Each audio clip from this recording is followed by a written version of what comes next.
All right, everyone, good evening. We are going to reconvene out of closed session. City Attorney, announcements, please. Mr. Mayor, there are no announcements out of closed session this evening. Very good. Thank you. With that, we will adjourn our special meeting, and we'll move forward with our regular meeting for tonight. Tonight's invocation will be by Councilwoman McLean. Thank you very much. Good evening, everyone. You know, I always try to find something that might be meaningful and talks about the times that we're in, and I found this on the internet and I kind of liked it, so I'm going to do this as my invocation. This quote says, "Don't let the negative talk become a broken record in your head. Change the station." Pretty simple. I'm going to say that again. Don't let the negative talk become a broken record in your head.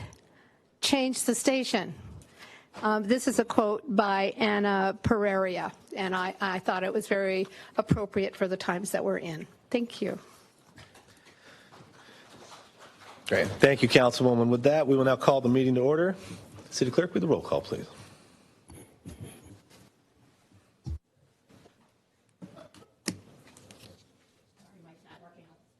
Okay. Councilwoman McLean? Here. Councilmember Miranda? Here. Mayor Gibbs? Here. Mayor Pro Tem Smythe? Here. Councilmember West? Here. Thank you. Okay, very good. Move to the flag salute. Councilwoman McLean, you mind doing the flag salute tonight?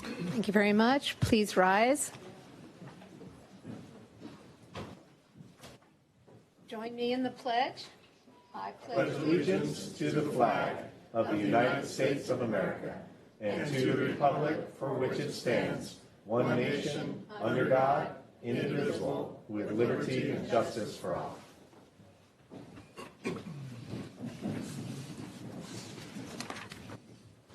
Thank you very much. Thank you, Councilwoman. With that, we will move forward with our executive meeting for tonight. Council, are there any questions on any items on the agenda tonight? Councilwoman. Yes, I have a comment on agenda item number 3. 3? And possibly 1, but this is kind of a little bit separate from the item, so I may do that in my comments. Okay, no problem. Okay, and then I will have one question on item number 7, a question on 15 tonight. City Clerk, do we have any speaker cards on the items on consent tonight? Yes, items 7, 9, and 15. 7, 9, 15. Okay, very good.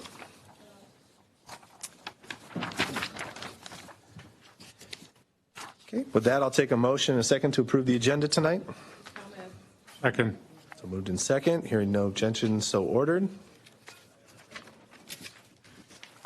With the approval of the agenda, we'll move forward with our awards and recognitions tonight. Our first award is the DMV Donate Life California Month Proclamation. Councilwoman McLean. Thank you.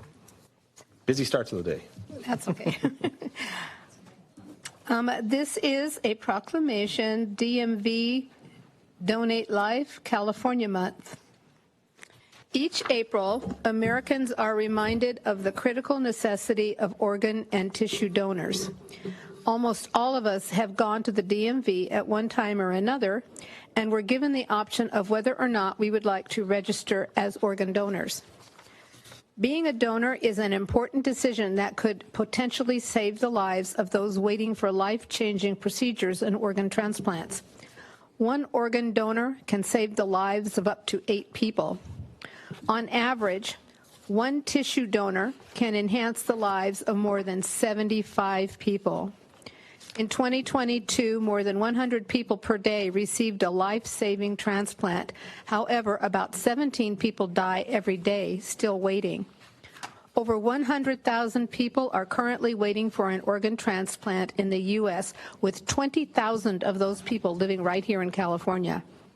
Last year, more than 42,000 organ transplants were performed in the United States, which was possible through the generosity of deceased and living donors. Any person can register to be an organ, eye, and tissue donor regardless of age or medical conditions. A living donor can even provide a kidney or portion of their liver, lung, pancreas, or intestine. We recognize this need and the critical role played by our residents who are registered as organ donors and donate blood to save the lives of others. Residents can visit ONEL agency, ONEL. Right, exactly. ONELEGACY.org to learn more about organ or tissue donation. As such, and as part of National Donate Life Month, the City of Santa Clarita is proud to proclaim the month of April 2023 as DMV Donate Life California Month. I would now like to welcome up longtime Santa Clarita resident and heart recipient Richard Adam to accept this proclamation. Good.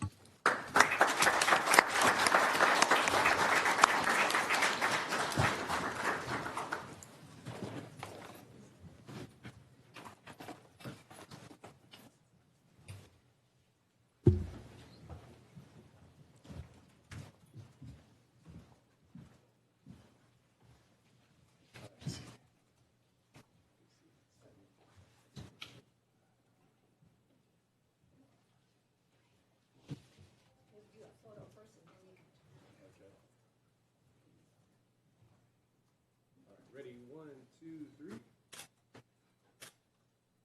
more on the phone. Ready, 1, 2, 3. And 1,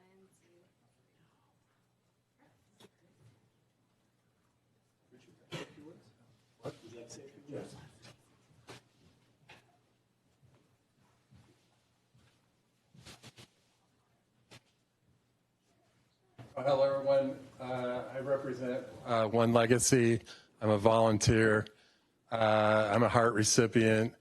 I've been a Santa Clarita resident since 1980. And I just want to thank you guys, the mayor and the city council, for recognizing Donate Life Month. And I've got a couple pictures here to show you guys. And this is basically what I would have missed without my transplant. And they're really, I think I'm going to use the method a picture tells 1,000 words tonight. So I'm going to get my pictures now.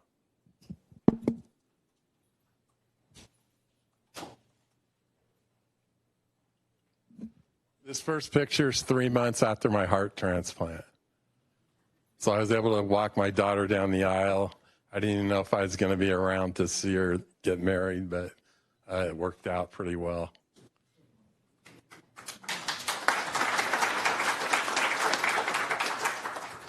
And this is a picture of my donor's mother listening to her son's heart. That's now my heart. And when you have a heart transplant, your heart rate's a little higher than normal, so you can just put your head up there and listen. They had 12 people there, and they all did this 3 times, so I did this 36 times that day, and I probably would have done it even more if they wanted me to, but super special and very healing for the donor family. So it's not just the recipient that benefits.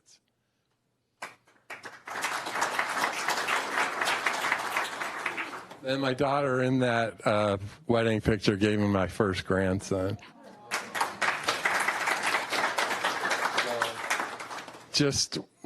I'm lucky we both live right back here in Valencia, 5 minutes from me. And every time I see him, it's just a reminder how I could have missed this whole thing. Then last picture, my daughter gave me another present. And when I show this, I kind of mention that they're not always this friendly, but we caught them at a good moment. So those are my pictures, And again, the purpose of that is just to show you how important donation is. And if you're not a donor and you're interested in being one, you can sign up at donatelifecalifornia.org, or you can go to the DMV. I would recommend going online. It's a little bit easier. So thank you very much.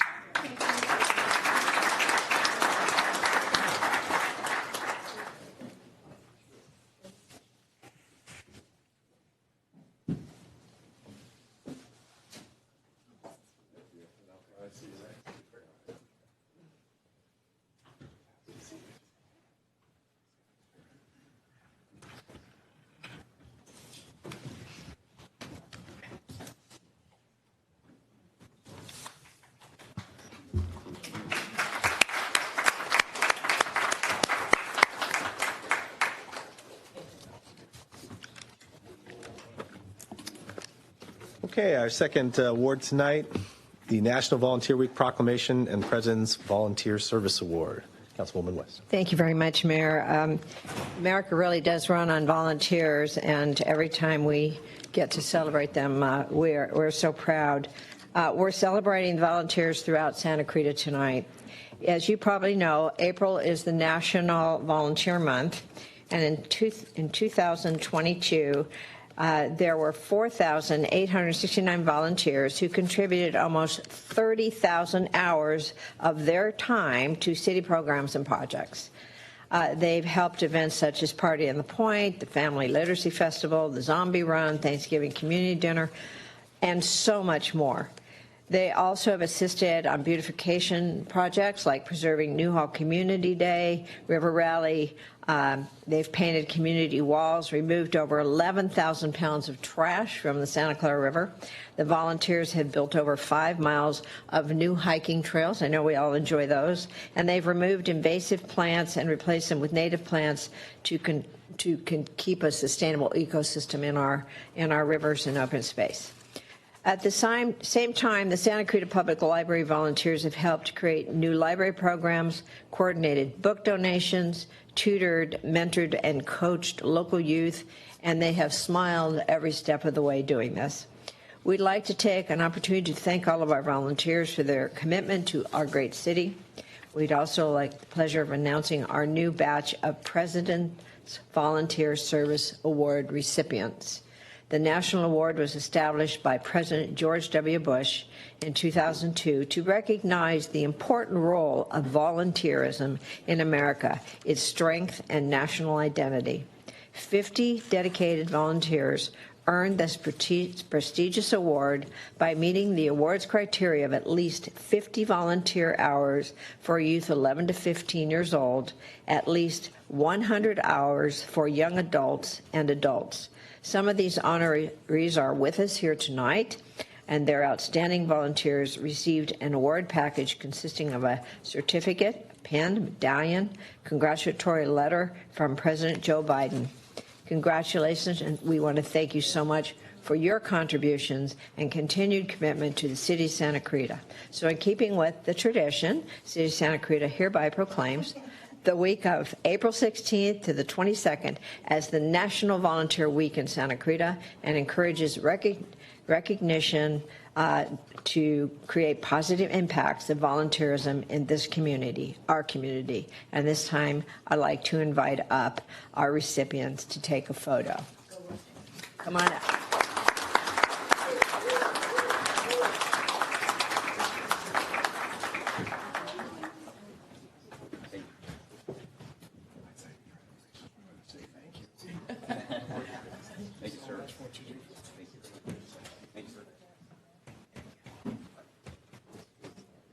Squeeze on in, everybody. Oh, ready? 1, 2, 3. Thank you. Anybody like to say anything? Sure. Oh. Yeah, I just want to thank the city for the opportunity to volunteer, because it's been very enjoyable for probably all of us. So thank you.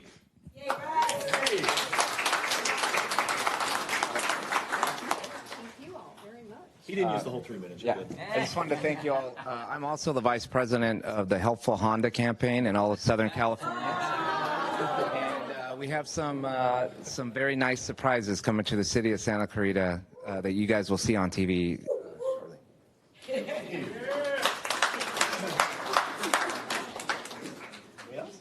Okay. Thank you all. Thank you. Thank you. Yay, volunteers!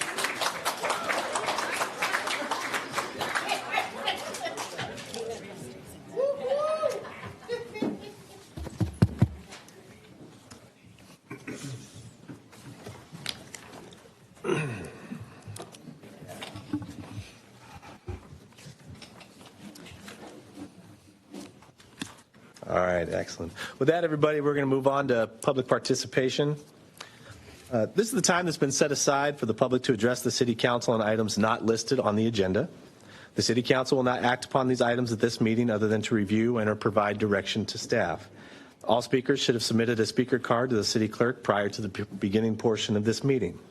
30 minutes are allotted for public input for this first time, so we will take the first 10 speakers that submitted a card. After the consent agenda, we will take any remaining speakers. City Clerk? We all two? Okay, very good. Okay, with that, we're going to start with the first 10 submitted tonight. First up is Elaine, followed by Alan Ferdman, followed by Steve Petzel.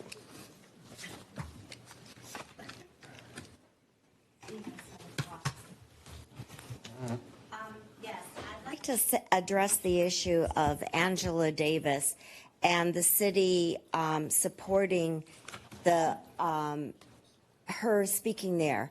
Your silence has spoken volumes, and I'm really, really ashamed of every single one. Whether you can speak out as a mayor, as a council person, you can definitely speak out as a person. And I'm really disappointed because you're our elected officials and you're the ones that should be representing us. We have no voice in retort. We have no voice in the money that's being paid to her, and we have no voice in the community reputation. And the community reputation now is becoming, Santa Clarita is becoming a Marxist city. And I think it's despicable that not one voice was raised. The only person who raised a voice here was from K-Hits, the owner of K-Hits. No one else raised a voice. Where the money's coming from, we don't know. We still don't know. But the fact that there has been no voice for our representation, this is the last time we'll have all of you representing us. And I feel that you failed us all. Our voices were not heard, and we complained. And I think it's despicable that you will not. Did you ever meet with Van Hook? Did you say, gee, some of the residents aren't happy about this? Can we do something to counter it?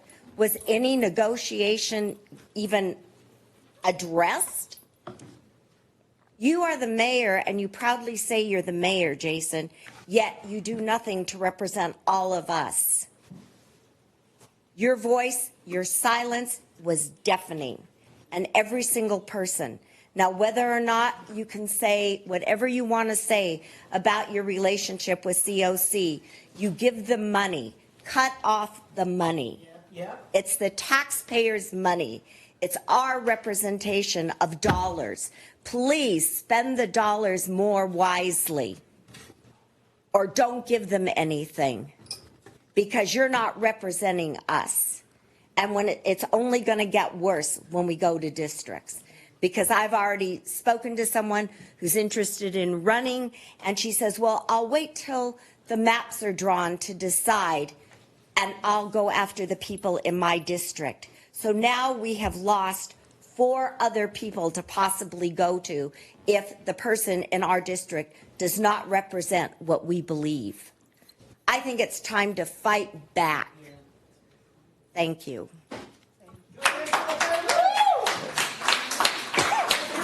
Next speaker, Mr. Alan Ferdman, followed by Steve Petzold, followed by, I believe, Sherry McFarland.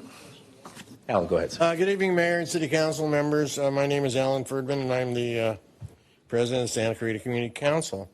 You know, I'm coming up here every month to remind you of diversity.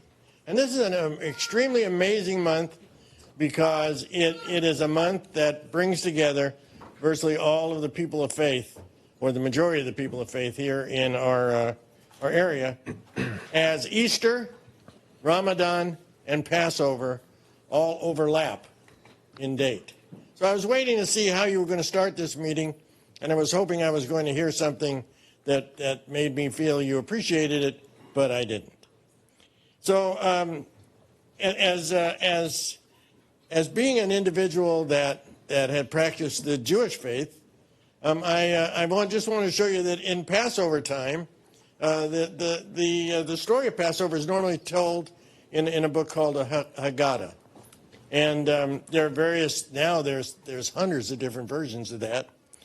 But I was, at the time, in 1948, 49, the oldest individual oldest male, actually, at that time, that was able to recite the questions. And so they all start with something like, Manishtana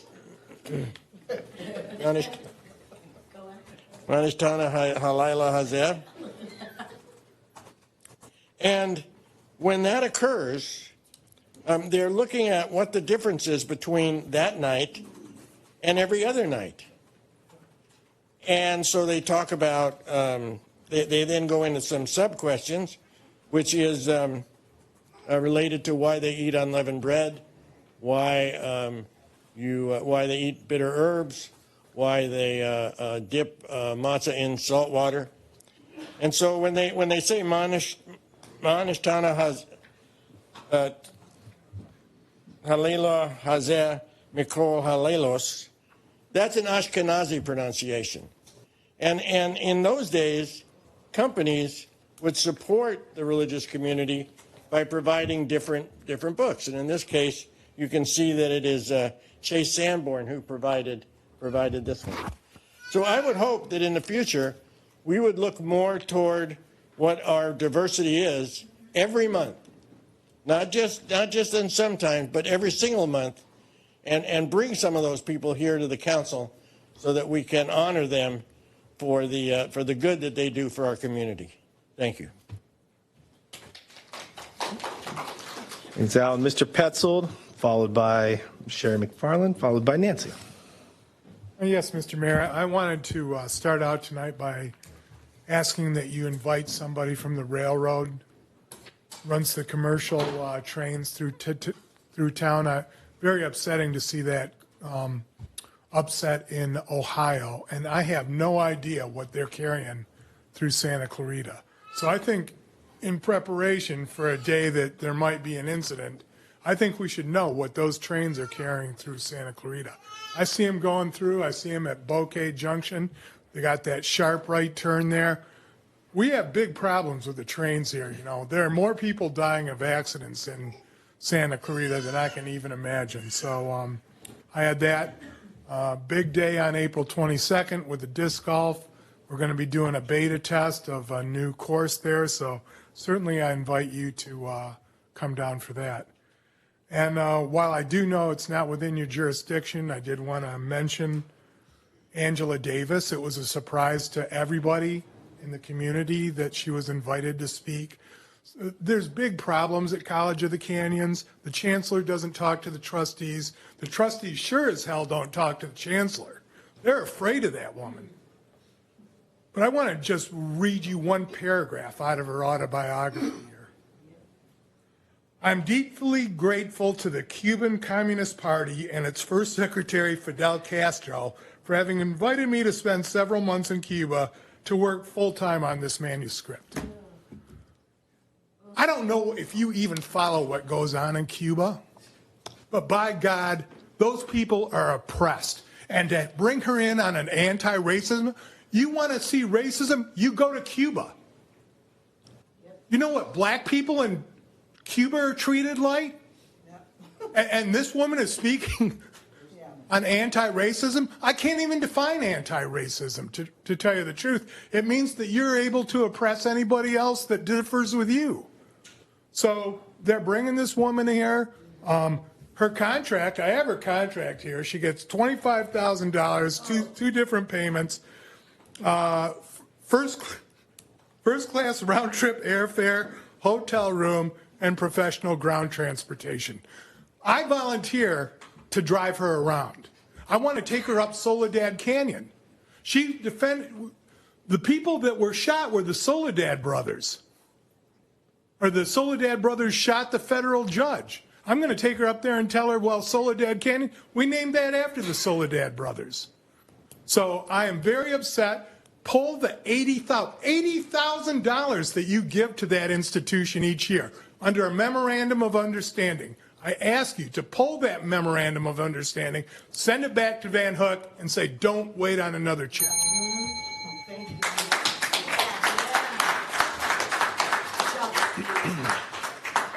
Okay, next up, Sherry McFarland, followed by Nancy, followed by Cindy Jostin.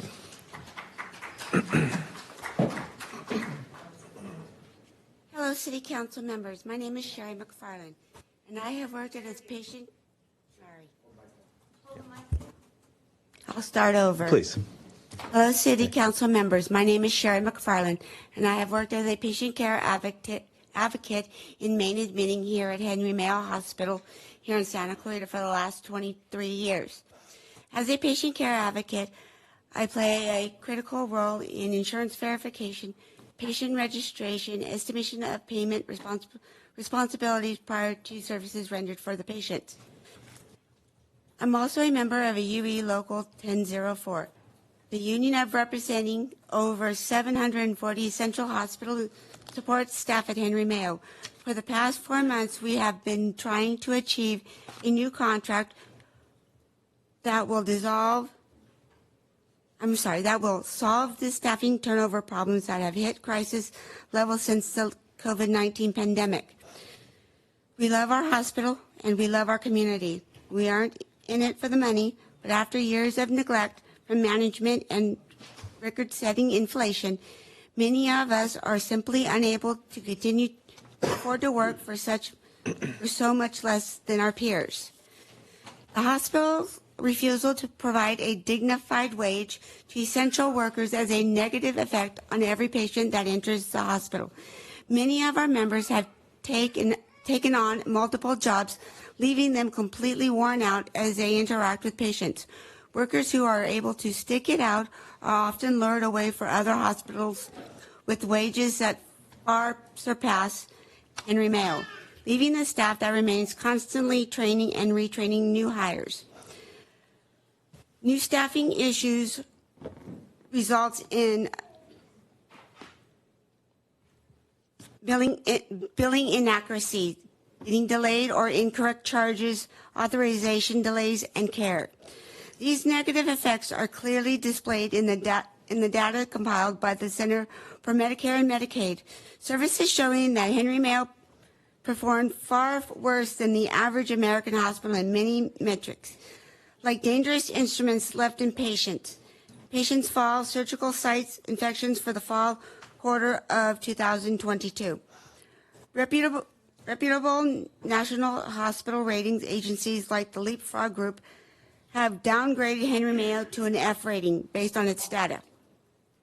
As the citizens of this city deserve the highest quality of care from the hospital, we are asking the elected representative of the city to lend us your voice and influence and help us find a resolution that allows us to recruit and retain dedicated staff and turn the tide on high turnovers. Sign on to our open letter to Henry Mayo, new CEO, asking for a fair contract today and committed to helping us resolve this conflict in the future.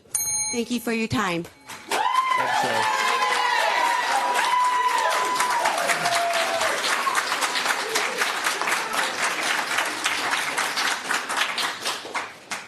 Nancy, followed by Cindy Jostin, followed by Tony Maldonado. Good evening. We are witnessing the destabilization of America. Corruption among our government is accelerating. Inflation is high, crime is rampant, fentanyl continues to pass through our open borders, and our children are being indoctrinated with progressive ideas by cutting their bodies, taking puberty blockers, causing irreversible damage. Yet people seem to ignore the urgency around us, which leads me to ask, what are progressive ideas? Progressive ideas often aim to protect individual rights and promote social justice, which can conflict with the interpretations of the U.S. Constitution. For example, progressive policies aim at reducing economic inequality and providing a social safety net that conflicts with our Constitution's protection of property rights and the free market. Progressive ideas for gun control measures such as universal background checks or ban on assault weapons infringe on our Second Amendment rights, protection of the right to bear arms. Progressives have pushed the expanding protections for LGBTQ individuals such as marriage equality and anti-discrimination laws. However, these policies may conflict with the Constitution's protection of religious liberty or the traditional definition of marriage. Progressive ideas on immigration, such as a path to citizenship for undocumented immigrants, conflict with the Constitution's requirements for legal immigration and the authority of the federal government over immigration policy. I hope to open the minds of American people and see if we do not stand up and fight for upholding our Constitution by asserting the values of freedom and liberty, fight for the free exchange of ideas, fight for investing, protecting generational transmission of our children, and fight for educating, equipping leaders that believe in our Constitution throughout the nation. Otherwise, we will see the complete destruction of America. For our struggle is not against flesh and blood, but against the rulers, against the authorities, against the powers of this dark world, and against the spiritual forces of evil in the heavenly realms, otherwise known as the Dark Trinity. This is not about political parties. This is about our country. Name one country where communism worked. Just one. China. Yeah. Nancy. China. Yeah. They're being persecuted. I have family there. So, dude, shut your mouth. Thank you, and God bless America. Cindy Johnston, followed by Tony Maldonado, followed by, I believe it's Duncan Mandel. Good evening, and Mr. Striplin. My mission is awareness. This is not a Democrat or Republican battle. This is a good versus evil battle. We are in great danger due to our corrupt leadership that is failing us. Unfortunately, we have seen a rise in failed leadership and corruption that has left our communities vulnerable to danger and harm. This is especially true here in Santa Clarita, where George Gaston's policies, such as emptying the jails and releasing violent criminals, have made our streets less safe and put our families at risk. As responsible citizens, it is our duty to stand up against this corruption and send a message to our leaders that we will not tolerate such behavior. That's why we need someone like Jonathan Atami in office as the next LA District Attorney. He is the best candidate for and who understands the importance of public safety and the rule of law. With his strong leadership and commitment to justice, we can take part and we can take back control of our communities and ensure that they remain safe for all. Mr. Atami is not only committed to public safety and justice, but he also supports the law enforcement.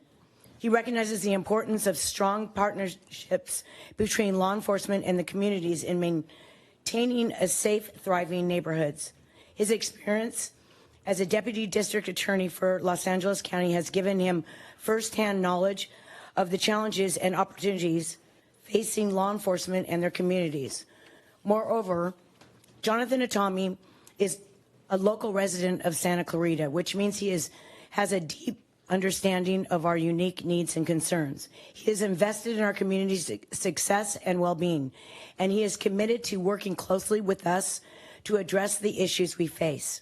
In addition, to his commitment to public safety and justice, Jonathan Atami has dedicated his career to advocating for the rights of victims, especially children. He has worked tirelessly to hold offenders accountable and ensure that victims receive the justice and support they deserve. We can trust that with Jonathan Atami as the next LA District Attorney, victims and children's issues will be top priority. His unwavering dedication to these causes has earned him a reputation as a true champion for those in need. We need to stand up and vote out the bad leadership and vote in the good leadership. Let's support Jonathan Atami as best candidate for LA District Attorney and send a message to our leaders that we definitely deserve better. We deserve leaders who put the interest of our communities first, and Jonathan Atami is the person to do that. Thank you very much. Thank you, Cindy. Mr. Tony Maldonado, followed by Duncan Mandel, followed by Diane Zimmerman. Members of the City Council, as we all know, districting is a complex issue, and coming to a mutual agreement on maps that are acceptable to all members of the community is no easy feat, especially with the limited amount of engagement we have been permitted. However, there is something that concerns me even more than the intricacies of districting itself. That is the fact that various local groups are exacerbating the racial divides within our city, rather than working to unite us. We need to take a hard look at what is happening in our city and consider the potential consequences of this behavior. I believe that a more robust communication campaign is needed in order to maintain community unity. We must make a concerted effort to listen to all voices within our community and ensure that everyone feels heard and respected. Unfortunately, the recent lawsuit regarding districting has demonstrated that some are more concerned with race than community cohesion. While it is important to consider the racial makeup of our communities, we must not lose sight of the fact that we are all part of a larger community. If we focus solely on race, we risk ignoring the unique needs and perspectives of the 4 major communities within our city, each of which provides a differing lifestyle within its borders. I implore you to consider the potential consequences of our actions and work together to ensure that our city remains a united and inclusive community. We cannot allow our differences to divide us, and we must continue to work together in order to build a better future for all residents of our city. I would also like to address a critical issue that plagues our city. Our city is failing to fully engage its citizens in the process of designing the vision of the city's future. The lack of citizen engagement and decision-making leads to a disconnect between the City Council and its constituents, resulting in suboptimal outcomes of the community. The City Council's limited effort in public engagement, primarily during the public participation and comment periods at City Council meetings, are woefully inadequate. These sessions do not provide a genuine forum for citizen engagement and the development of mutual ideas and goals. We need to create more opportunities for citizens to interact with the City Council and city leadership. While the city relies on a sample survey to gauge public opinion, the city fails to obtain a sufficient number of respondents to represent the diverse voice of our community. This approach is detrimental to our city's progress and only exacerbates the already apparent communication gap between the City Council and its citizens. Therefore, it is imperative that the City Council creates a citizens committee to provide a valid and robust platform for positive developments within our city. The committee would serve as a liaison between the citizens and the City Council, facilitating communication and collaboration to achieve mutual goals. By engaging the public more effectively, we can ensure that the city's vision for the future aligns with the community's aspirations and priorities. In conclusion, I urge the City Council to take swift action to create a citizens committee and to engage the community fully in decision-making processes. We must recognize that our city's future is not something that can be imposed from above. It is a collective vision that must be shaped through collaboration and participation. Let us work together to make a brighter future for our city and our citizens. Thank you. Thank you, Tony. Duncan Mandel, followed by Diane Zimmerman, followed by, make sure I get this right, Jenna Sakenius. I, for one, am looking forward to seeing Dr. Angela Davis, and I understand that the City Council has very little control in who actually gets to speak there, and I think it's a great thing that our students hear many different kinds of voices. I also want to tell Cindy that please forgive me for interrupting you. That was rude. Okay. Oh, my goodness. Duncan, we're going to have to bill you for that. Yeah, sorry about that. There you go. No charge for that. Hello, my name is Duncan Mandel, a 20-year resident. I'm also the leader of the Santa Clarita Atheists and Free Thinkers. It may surprise some of you to know that there are many non-believers in our city and many more in our country. Santa Clarita atheists and freethinkers love to support the local homeless organization, Bridge to Home. We donate money and make lunches for them every month. We're always one of the top fundraising groups at the Santa Clarita Walk to End Alzheimer's, coming in first place the past 2 years. We always show up at the Santa Clarita River Rally, and we'll be out again on Saturday, April 29th at the Santa Clarita Neighborhood Cleanup, and I hope everyone here will consider joining us there. You see, an atheist is just one of the many ways that I identify myself. I'm a humanist, a critical thinker, a very proud progressive, and a non-believer. But rather than discussing my identity, which I know is anathema to some people, I'd rather discuss my values, which are actually very similar to many people's values. As I've mentioned, I believe in doing whatever we can for the homeless. And I'd love to know what my city is going to do besides the small 60-bed shelter that's already in the works, because that certainly won't be enough. I believe in kindness to animals and the joy that pets bring. And I'd love to know what my city is doing about the no-kill shelter. It's my understanding that a report was promised in the first quarter of this year, but I don't know what the status of it is. I believe in access to health care. Every single person that I've asked strongly believes that we need a second hospital on the other side of town, and I'd love to know what my city is doing about this too. You see, there are many values we all share, and I think the City Council would be wise to listen closely to these areas where there's significant consensus and act accordingly. Thank you for your time. Diane Zimmerman, followed by Jenna Sakinius. He believes in good, that's for sure.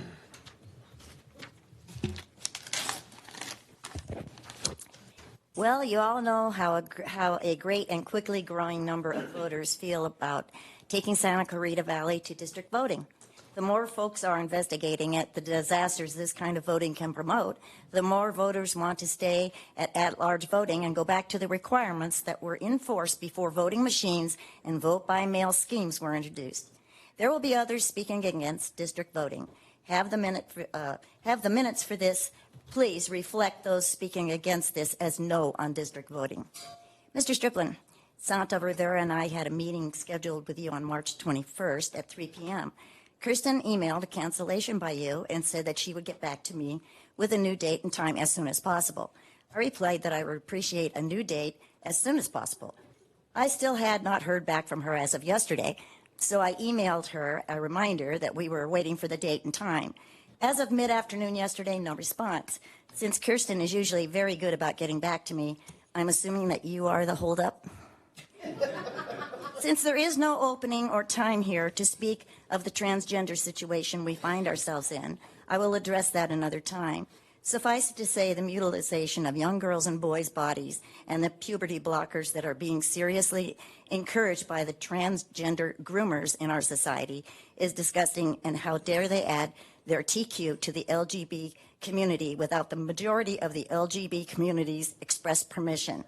The individuals at any age who are being encouraged to take these steps are not to blame. Those that are putting these thoughts into their hearts and minds are 100% responsible for the disastrous results down the line. Now, a few of my own words kind of reflect the gentleman before me. You got your black, your white, your yellow, brown folks, and more. It's not like you can pick out your color at the store. Your creator, whoever you think that may be, had a reason for making you the color that you see. You were given a brain and a heart, both innocent and fresh, and a conscience to guide you. So let's get together and put the color thing aside and tackle the things we can change in this place we all reside. For when we come together, there's nothing we can't do. It's not your color, race, or creed that determine your fate. It's how you use the fresh start you were given at the gate. For those of us that somehow screw up that first start, please realize you are given a chance to change your heart. It really isn't hard at all to determine how to live our lives. It was written long ago as a golden rule of thumb. Do unto others as you would have them do unto you.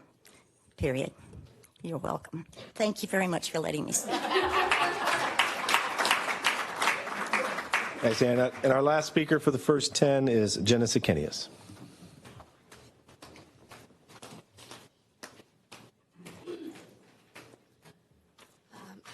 members of the council. My name is Jenna Sekenius. I'm the communications director for Assemblywoman Pilar Schiavo, and I am here to speak in support of UE Local 1004. The Assemblywoman is sorry she couldn't be here to support these workers at the Henry Mayo Hospital, but she did send along a message for me to read. As someone who has worked 20 years in the labor movement and 13 of those years helping hospital workers organize, I'm very concerned to hear that workers' basic rights are being undermined around their freedom to speak with colleagues on the job. I hope that Henry Mayo will change course and work with UE Local 1004 and come to a resolution quickly to ensure that they remain in patient care for our community. Thank you so much.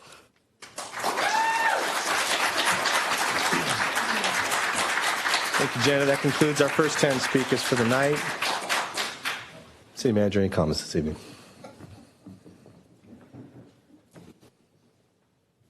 Thank you, Mayor and members of the City Council. One quick comment. The issue of the no-kill shelter was brought up. I did originally say that we were looking to have it to the council before the end of the first quarter.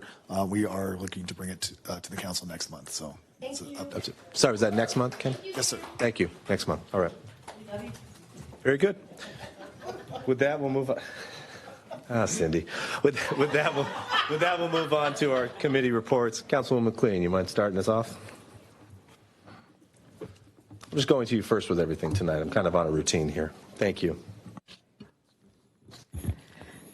Just real quickly, I think I'm going to start off with, I know we have an item on the agenda. It really has nothing to do with this, except it's the fire developer fees and such.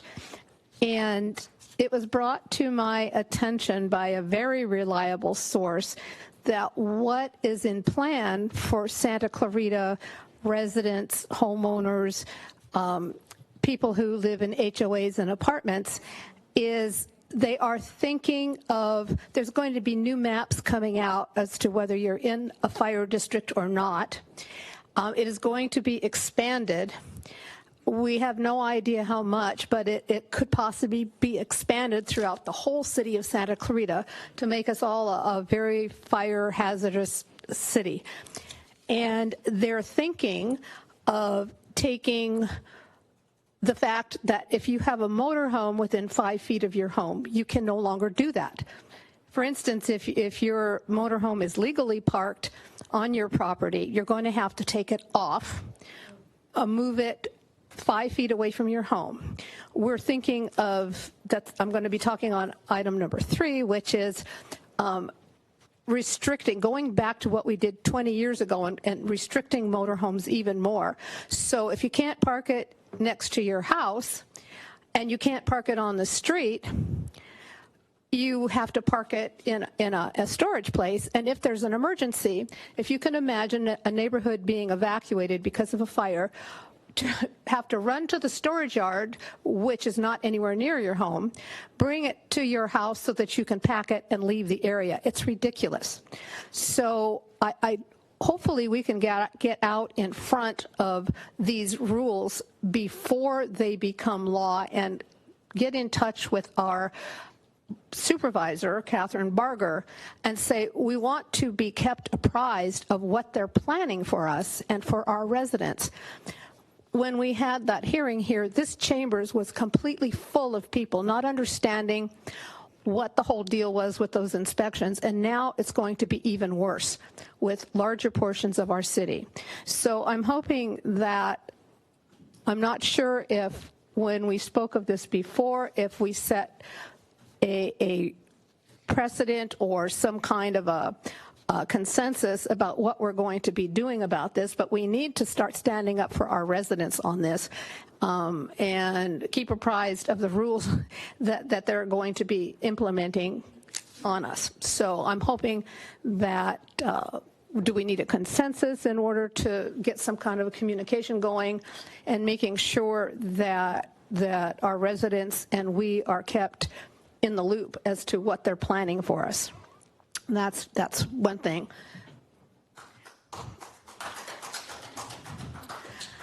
And I just wanted to mention that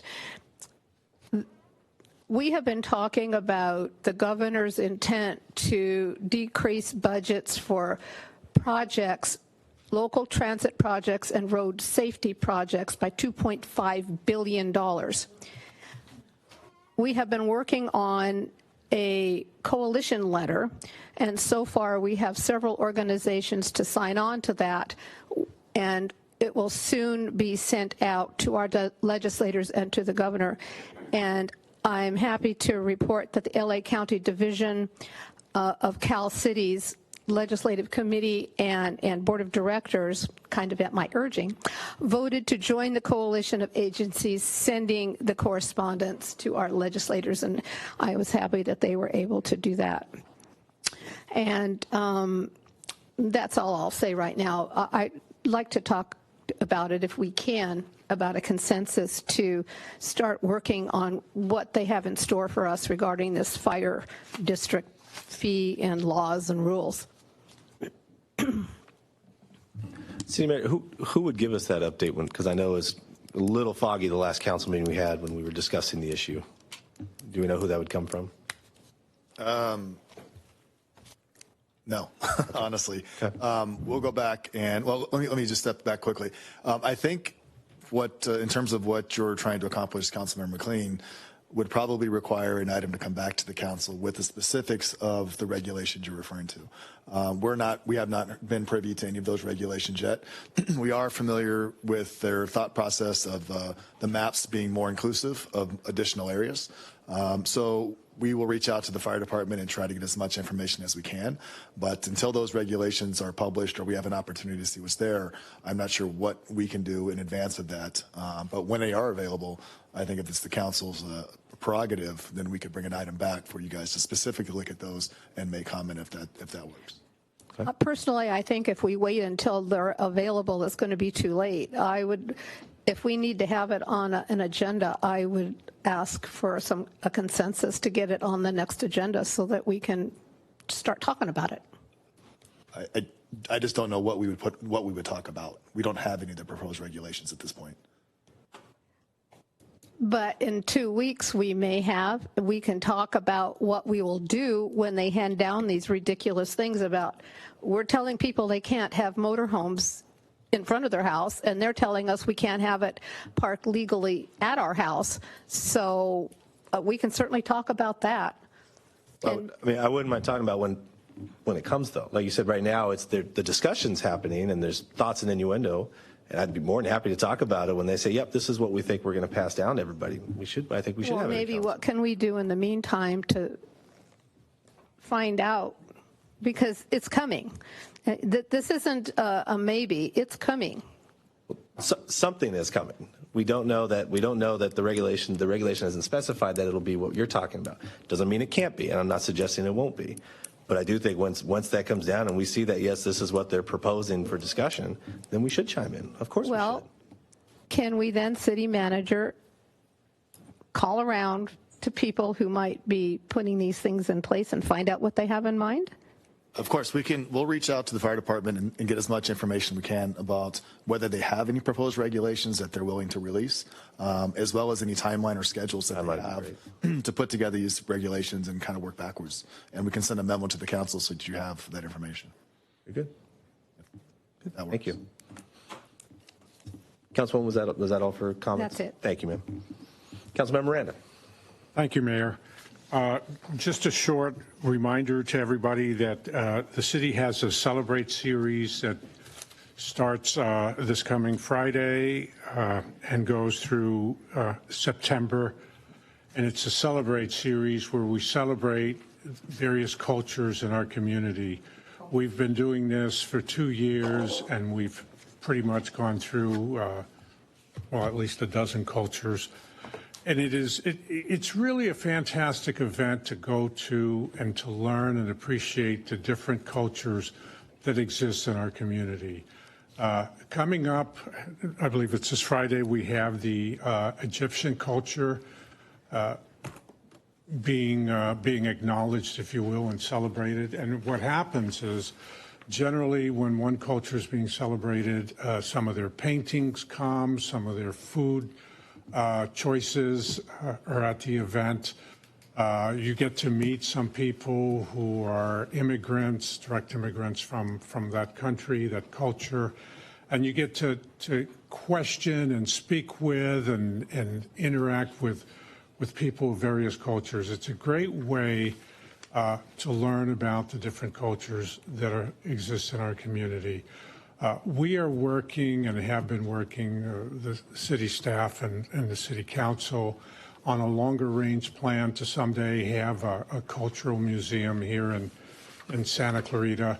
But this is what I consider to be a good start at showing and educating people, especially young people. I think young people benefit most from it, learning about the different cultures in our community. It's going to run at the Canyon Country Community Center the second Friday of every month through September. Thank you, Mayor. Thank you, Councilmember. Councilwoman West. Well, thank you, Mayor. I was just really excited to see that our city has partnered with the YMS Hart School District to make more availability for tennis and the one big thing that everybody loves now, pickleball. And they're going to make these courts available at Saugus and Canyon High School for public use at select times throughout the week and weekends. So residents will have an opportunity to use the 12 courts at La Mesa Junior High School for pickleball on weekends from 8 a.m. to 2 p.m. But the players must bring their own pickleball equipment, which they all have, including nets. And to check out times for that, for each school, please visit santa-clarita.com. Can't wait to get our new moniker, new website. Or call 661-250-3739. So thank you, Ken and staff, for working on that. I think that's just a lovely thing as summer comes so people can have that. And I'm really looking forward to the Cowboy Festival this year, finally. It's going to be wonderful. And there's things in all our different theaters, Newhall Family Theater, the main, out in the street, down at the end, Canyon Theater Guild. Of course, one of my favorites is the fact that Dave Stamey, who is world famous, is coming and will be at Rancho Comulos on Friday, April 21st from 11 a.m. to 3:30 p.m. And of course, that's home of Ramona. It's a wonderful, wonderful historic place. And so a lot of excitement coming. We'll put our Western Walk of Stars in place, and we hope to see Santa Clarita all turn out. It's free. Most all of it's free, and it is a wonderful time to get together and share our rich Western heritage. So I'm looking forward to seeing everybody out there. Great. Thank you, Councilmember. Just real quick for me, there was a number of events and meetings that kind of occurred over the last couple of weeks, but two of my more favorites. There's a local record company in town called Gray Skull Vinyl, and they just had their second year anniversary, and it's just a young family-owned business out here in Soledad. The owner's son or brother, I think it's the brother, reached out and asked if we would come and just give a certificate. And I said, of course. And I showed up I can't make this up. They handed me a plaque, and on the plaque was a record and a picture of me. And apparently, I was a Latin music pop artist who wrote a lot of hit songs. And I'm staring, and then I realized it was April 1st, so they were hooking me up with a great April Fool's gift. But it was just kind of a really neat experience, and they were just so thrilled to see the city involved and understanding of the commitments and what they do for their community. And I really had a great time meeting them. And then I got to give a shout out to the Winter Color Guard Invitational at Valencia High School. Two things excited me. First of all, it was indoors, and it may surprise you, but I don't do well in the sun for long periods of time. And I got to bring my daughter with me, and they were so gracious that they let Avery go out and hand out the trophies to all the girls.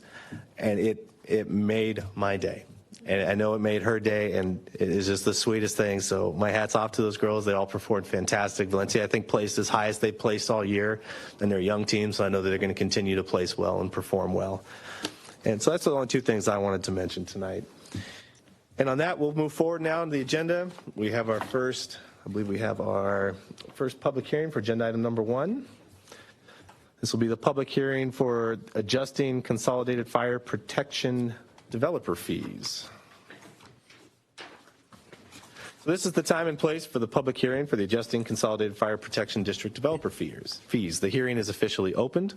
We will receive comments, questions, and any oral protests from any interested person. When all comments have been received, the hearing will be closed.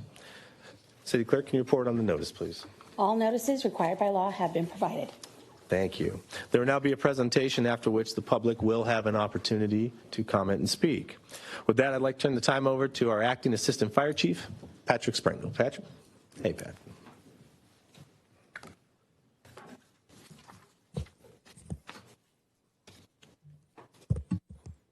Good evening, Mayor Gibbs and members of the City Council. Pat Springle, Acting Assistant Fire Chief responsible for Division 3 of Los Angeles County Fire Department, serving the city of Santa Clarita. The item before you this evening is for the annual update to the Consolidated Fire Protection District Developer Fee. This fee is assessed for new residential and commercial buildings, accessory structures, and additions over 2,000 square feet. Fees are collected at building permit issuance and are used to finance the construction of new and replacement fire stations, as well as other fire protection-related improvements. The current fee of $1.4316 per square foot is being proposed to increase to $1.5499 per square foot. The proposed increase is a result of cumulative cost increases related to fire protection, as well as increased costs for equipment. The Board of Supervisors conducted a public hearing and approved this increase in January of this year. Therefore, the recommendation for the City Council is to approve a resolution authorizing the proposed increase, which would take effect on July 1st, 2023. This concludes my presentation. I'm happy to answer any questions that you may have. Great. Thank you, Chief. City Clerk, do we have any requests to speak on this item? Very good. Mr. Tony Maldonado.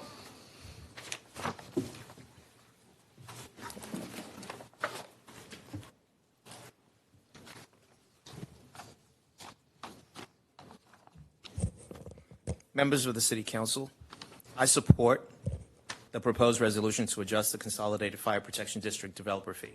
However, I have a concern that I wish to address. While I fully endorse this fee adjustment, I want to ensure that it takes into consideration the cost of installing sustainable green energy equipment as mandated in the California Energy Commission's Energy Code.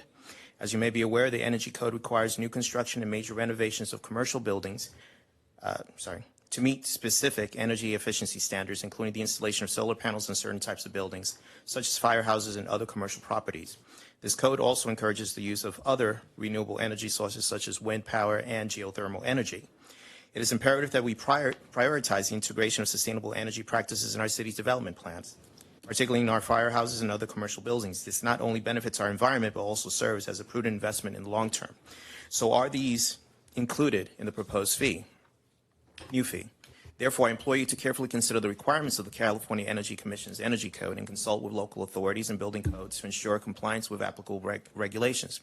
By doing so, we will be able to lead by example and inspire other cities to prioritize sustainable energy practices. In conclusion, I support the proposed resolution to adjust the Consolidated Fire Protection Developers Fee, but urge you to ensure that it considers the installation of sustainable energy equipment as mandated by the Energy Code. Thank you. Thank you, Tony. With that, I'm now closing the public comment portion of the hearing. Are there any questions or discussion by members of council? Hi. Yeah, I just wanted to make it clear, I have no problem with you getting the fees that you need to do your job 100%. So my comments had nothing to do with this particular item. It's just, as you can understand, a concern for what they're going to be making you do on the fire, brush, and weed abatement thing. So just wanted you to know that. Hey, Council. Chief, the only question I had per the speaker's comments, I assume everything you do has to follow state law and county code and everything. Yeah, in accordance with LA County construction and state construction. Perfect. Thank you. Council, there's no other comments. I'll entertain a motion. Second. That was for the recommended action, correct? Yes. Thank you, ma'am. City Clerk, can we call the roll, please? Councilwoman McLean? Yes. Councilmember West? Aye. Mayor Pro Tem Smythe? Aye. Councilmember Miranda? Yes. Mayor Gibbs? Aye. Very good, thank you. With that, we'll now move on to the new business items. First up is item number 2, amendments and waivers for the Vista Canyon development. City staff will now make a presentation, after which the public will have an opportunity to comment. With that, I'd like to turn the time over to Michael Villegas, Assistant to the City Manager. Good evening, Mayor Gibbs, members of City Council. Michael Villegas, Assistant to the City Manager. The item before you this evening is to amend the transit funding agreement and for authority to waive certain penalties and interest for the Vista Canyon development. As the City Council may recall, the Vista Canyon development was approved by the City Council in April of 2011. The development includes 1,100 dwelling units, 950,000 square feet of commercial space, a 10-acre park, a water factory, up to 4 parking structures, and a multimodal transit center, among other amenities. To date, the developer has completed the construction of 245 single-family dwellings, 480 apartment units, the Cooper Street parking structure, Vista Canyon Park, including the Mitchell River House, the Vista Canyon Water Factory, and 59,000 square feet of office and retail space. Over recent months, city staff has been in active discussions with the developer regarding various aspects of the development, including the needed parking for the transit center and transfer of ownership of the water factory. Under the conditions of approval for the development, the developer is required to provide a 500-space surface-level parking lot prior to the commissioning of the transit center, which is expected to open later this year. However, as a result of the pandemic, ridership has declined, and although gradually increasing, it has not hit pre-pandemic levels. For this reason, the developer has requested that the required transit center parking be developed in 3 phases, which staff has deemed appropriate after careful review. Phase 1 would consist of approximately 160 surface-level spaces located adjacent to the Metrolink station and 240 spaces in the Cooper Street parking structure located just south of the transit center. The 400 spaces would be designated as transit center parking and remain as such until one of 2 situations occurs. Parking is at 80% usage or prior to the occupancy of the second of buildings 4 or 8 of the approved development, at which point the next phase would be triggered, requiring the developer to provide 750 spaces. To facilitate this, the agenda item requests the City Council's approval to amend the original transit funding agreement to incorporate and outline these conditions. In addition to the amendment, as part of tonight's item, authority to waive certain penalties and interest is being requested. To facilitate the costs associated with the Cooper Street parking structure, a Communities Facilities District, also known as a CFD, was formed over the commercial properties within Vista Canyon, and bonds in the amount of $22 million were issued in February of 2020. Commencing that same year, properties within the Vista Canyon CFD began paying special taxes to fund debt services on those bonds. In fiscal year 2022-2023, the developer missed the first payment and as a result incurred penalties and interest of approximately $23,000. The bill was then sent directly to the developer, who satisfied the installment by issuing payments directly to the city, excluding the penalties and interest. In addition, but separate from the CFD, the developer has accrued penalties and interest from an unpaid installment payments for the Water Factory Special Assessment District for fiscal year 2018-19 and the second installment of fiscal year 19-20. Unlike the CFD installment, these assessments remain unpaid and have accrued approximately $391,000 in penalties and interest. In speaking with the developer, the focus was to construct and make the water factory operational as quickly as feasible, which is a significant investment, which is why the installments went unpaid. In addition, as required by the conditions of approval, the developer was originally required to construct, then operate the water factory for 1 year before transferring ownership to the city, but has been operating and maintaining the facility since mid-2020. As a result, the city owes the developer approximately $1.98 million in reimbursements for the operations and maintenance of the water factory. From the reimbursements owed, the developer has requested that the city take the unpaid installment payments for the water factory and the upcoming CFD installment payment, making him current across all areas. After a thorough review and a discussion with the city's bond counsel, it is recommended that the City Council authorize the waiving of penalties and interest of a combined total estimate of $414,000. As previously mentioned, the developer missed the payment for the CFD but paid it directly to the city, resulting in the city receiving the payment earlier than it would have had it gone through the county's process. In addition, the developer has operated and maintained the water factory for almost 3 years on the city's behalf and has been up to date on all special assessment payments for the water factory since making it operational in mid-2020. Lastly, as part of tonight's item, it is recommended that the City Council approve amendments to the budgets for the CFD and the water factory as outlined within Exhibit A. This concludes my presentation, and I'm happy to answer any questions that you may have. Thank you. Thank you, Michael. Before we move on, City Clerk, do we have any speakers on this item? Who's the developer? Thank you. Mr. Tony Maldonado.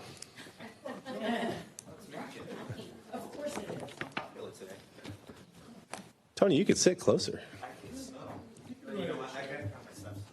So I need my 10,000. Members of the City Council, I'm opposed to the proposed amendment to the transit funding agreement that is included in the Vista Canyon conditions of approval. This proposal, which seeks to reduce the required number of parking spaces from 500 to 400, is nothing but a short-sighted solution to a problem that requires a long-term vision. Let me be clear. This proposal is not in the best interest of the community. It is a narrow-minded approach that fails to take into account the growth and development of the surrounding area. As we speak, Canyon Country is expanding, and with it the need for more ground transportation, including rail. The proposed reduction in parking spaces will not only be insufficient for the long term, but it will also burden the residents of the city with additional costs in the future and more construction and disturbance. While it is true that the COVID-19 pandemic has caused a significant slowdown in the Vista Canyon project and a decline in transit ridership, it is essential to look beyond the immediate effects of the pandemic. Ridership is gradually increasing, but it has not yet pre-pandemic levels. That's expected.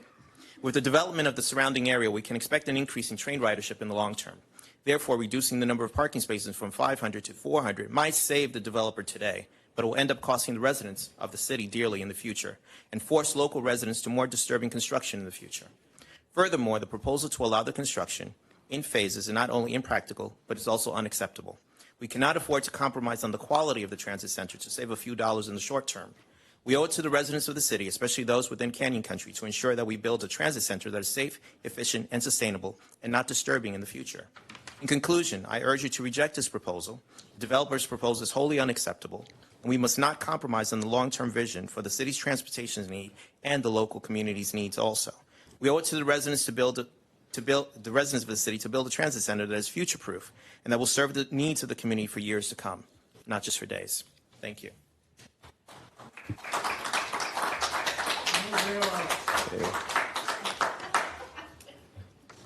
Thank you, Tony. Staff, we have any comments?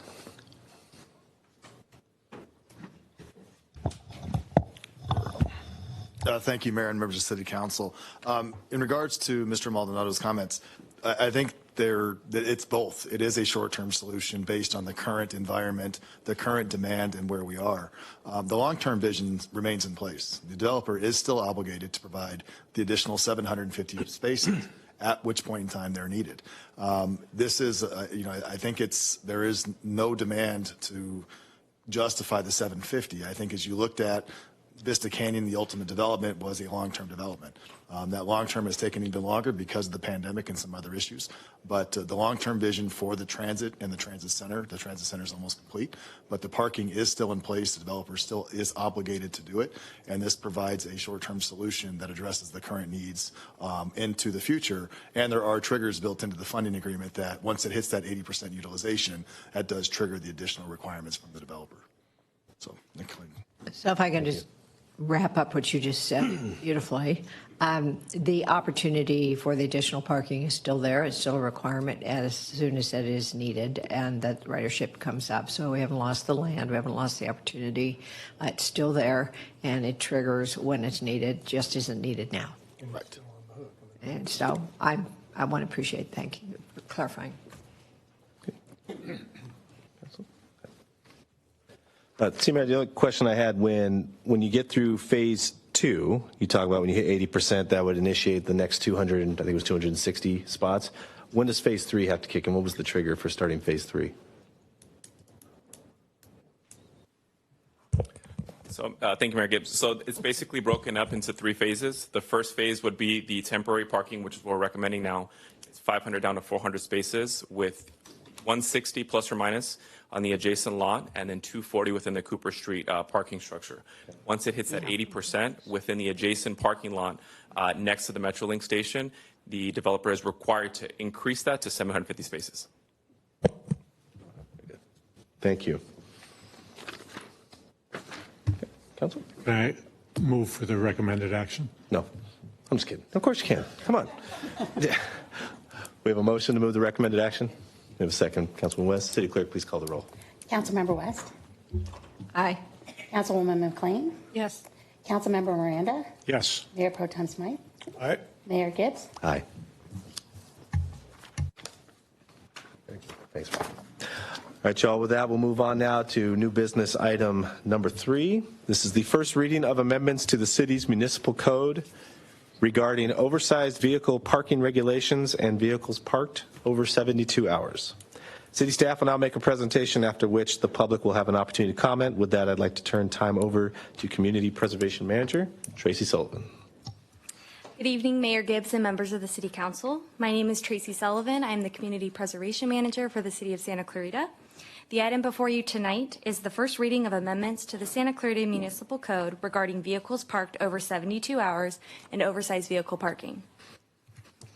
The city's parking enforcement program works to improve the quality of life in the city of Santa Clarita by enforcing city and state parking regulations. The program provides parking enforcement services primarily on a reactive or complaint-driven basis. Over the past several years, the top concern expressed by residents has been in regard to abandoned and/or inoperable vehicles being stored long-term on public streets.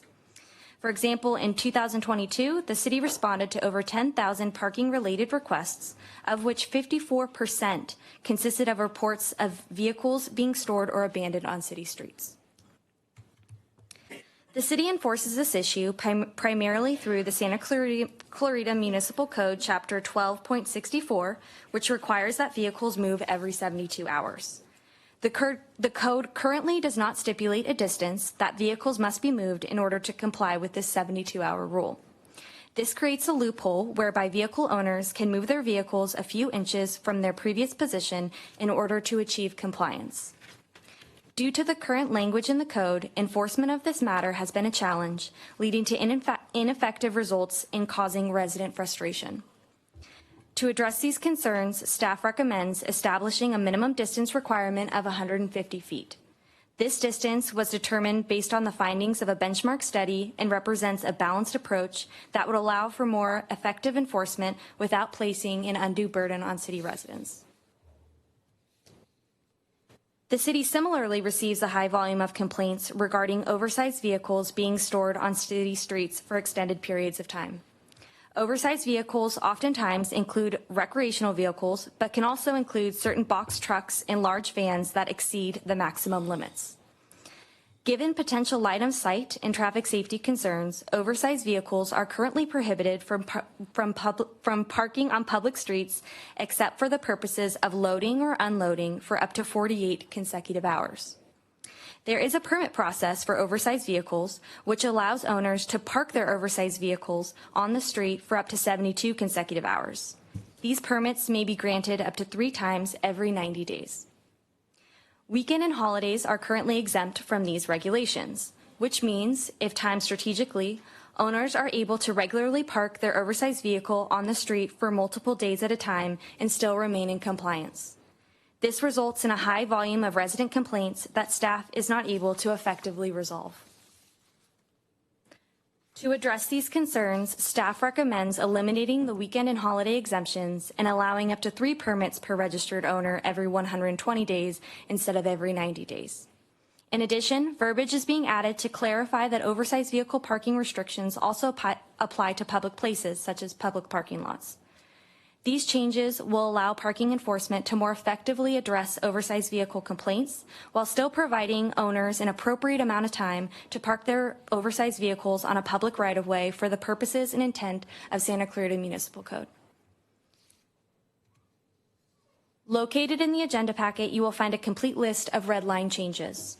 In addition, upon further review, staff would like to make one additional edit to provide for greater clarity. The edit is displayed on the screen. It is non-substantive, but being suggested to make the law more clear.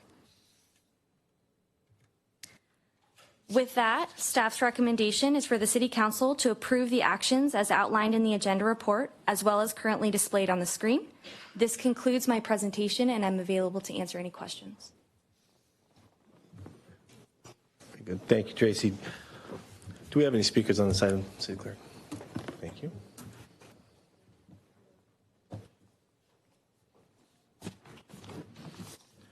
Okay, our first speaker tonight is Alan Ferdman, followed by Tony Maldonado.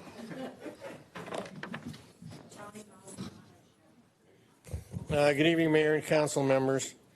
You know, Marsha, I was really happy that you brought this up at the beginning, because these ordinances are probably the worst and most detrimental to the well-being of our residents that I could ever imagine. You know, in 1969, we had the big flood, and it washed out the bridge at Camp Plenty. And if my motorhome would have been in storage where I put it until I sold it, I couldn't get to it at all.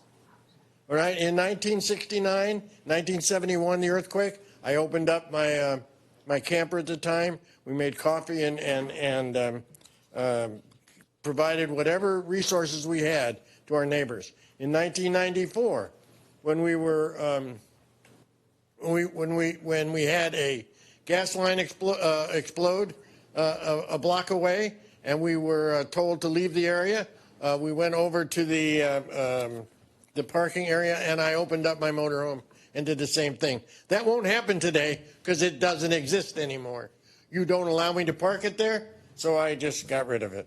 But anyway, I just think that the 72-hour rule for passenger cars is absurd. No one can comply with that. Look, just this week, I went to Arizona for a week.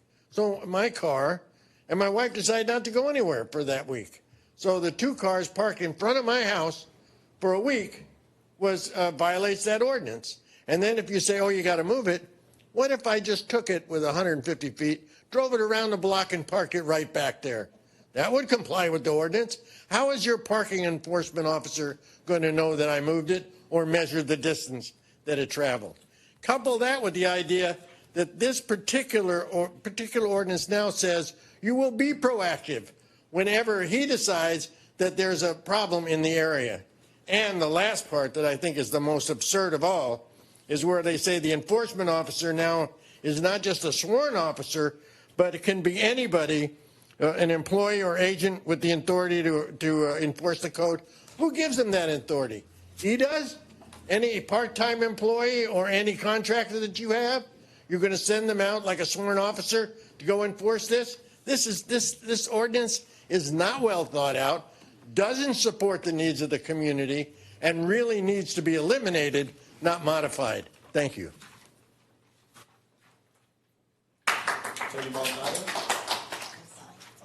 Tony Maldonado. I'm getting my sense. Tony, 1 second. So someone put a card in, but it didn't have a name. Just, I don't know if that was someone waving to you, but okay. So Tony, go ahead, sir. You ready?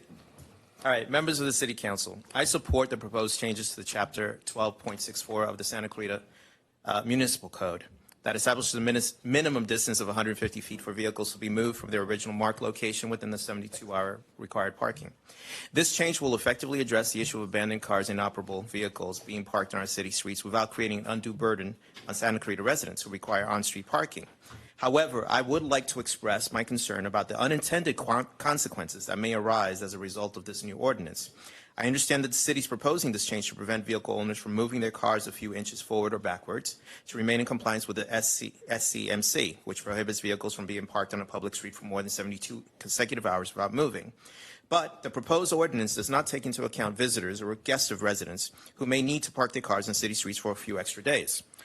Therefore, I urge the City Council to consider including a provision in the new ordinance that would allow residents to apply for a one-time permit per month that would grant an additional 72 hours of parking on city streets. This amendment would prevent unintended consequences of towing a car of someone who may be visiting a resident for a short period of time. For example, a relative, a friend, or acquaintance may visit a resident, and they may go on a short trip somewhere, for example, San Francisco, San Diego, Las Vegas, anywhere, and by no fault of their own may be unable to return within the 72-hour window. If the resident was permitted to apply online and obtain a one-time maximum once a month 72-hour extension, that would avoid an undue burden and related costs to the residents, and fill the need of not needing to revisit this issue due to such unintended consequences. I understand the importance of enforcing parking regulations to maintain a safe and efficient use of public streets, but it's equally important to ensure that new ordinance is not overly restrictive and does not create unnecessary hardship for residents and visitors alike. Let's just be fair with this. Thank you.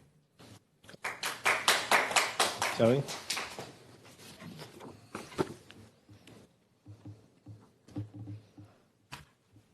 Thank you. My name is Diane. Hi, Diane. I'd just like you to know that there is a tremendous amount of abuse in the respect of vehicle parking more than 72 hours in neighborhoods. Most of our neighbors, I can only speak of mine, and I'm going to tell you about mine. I'm not telling you where I live, I'm just telling you about my neighborhood. There has been a huge problem in our cul-de-sac for several years, but has gotten even worse over the past 2 years, and even worse than that these past few months. All of the inconsideration has been from one resident, same owners. There are 2 women living there, and over the past year or so, a baby has been added. There is always one car and a motorcycle parked inside their garage.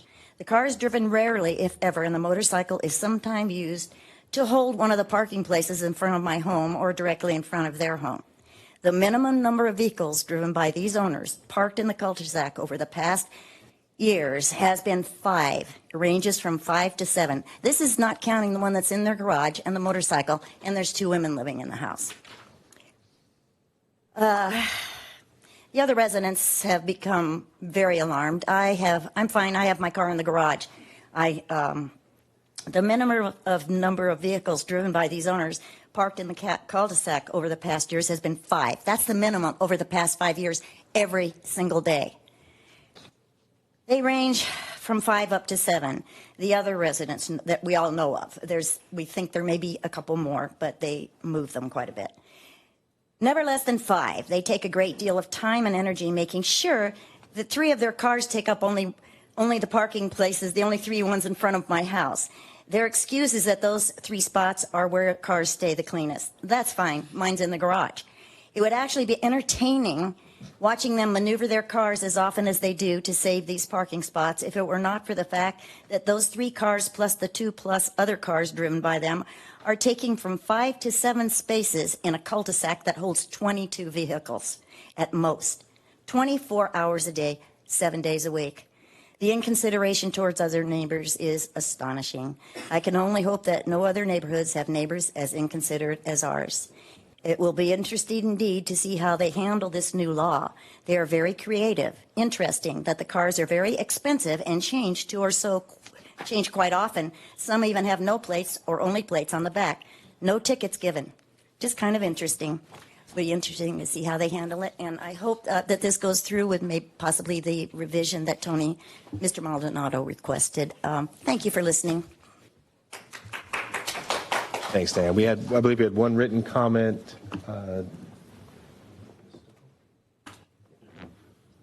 From Ms. Sturkle regarding the item as well. Okay. Staff, we have any comments this time? No? Okay. If I can just... Council, yeah, go ahead, please. So, again, just maybe remind for the process, is it still kind of complaint driven for the active? So it isn't a, because I assume we receive enough complaints that our staff doesn't have time to just proactively go out and start marking cars and, right, so it's still... Thanks, Diane. And the clock starts upon the parking enforcement going out to the site, basically marking the car. So, in theory, someone could have been parked there for a couple days until the complaint is driven. Then we go out mark it, then that's when the clock starts, right? So it's not, right. So and again, I think that's an important distinction that, again, this is not a change to allow for staff to, again, be out there proactively marking vehicles. Again, we get plenty of complaints to keep everybody busy. So I think that's an important note. And I know we've had several residents over I think the beginning of the year that have had some very severe issues in their neighborhood that have impacted quality of life, safety, and when you have owners that are just kind of playing the shell game of moving every few feet, doesn't allow for the problem to be solved. And so I think that's a good change to require a significant distance. And and I get the challenges with the motorhomes and that not everybody has RV parking on their property. There are limited number of storage facilities, and I get that, but we just can't have RVs parked on public streets for multiple days on end. And I think we should make exemptions. And I don't know if there's something to talk about in case of a disaster, again, whether an earthquake or a fire where people can't get into their homes, but have an RV and can utilize that for a period of time. I don't know if there's something that we could look at to amend and to add to the code for those incidences. But again, I know it's not easy, but from a safety standpoint, again, having those oversized vehicles parked with kids and other drivers, we have to make put some limitations on it. So I appreciate the changes that we're making, and again, I think it's.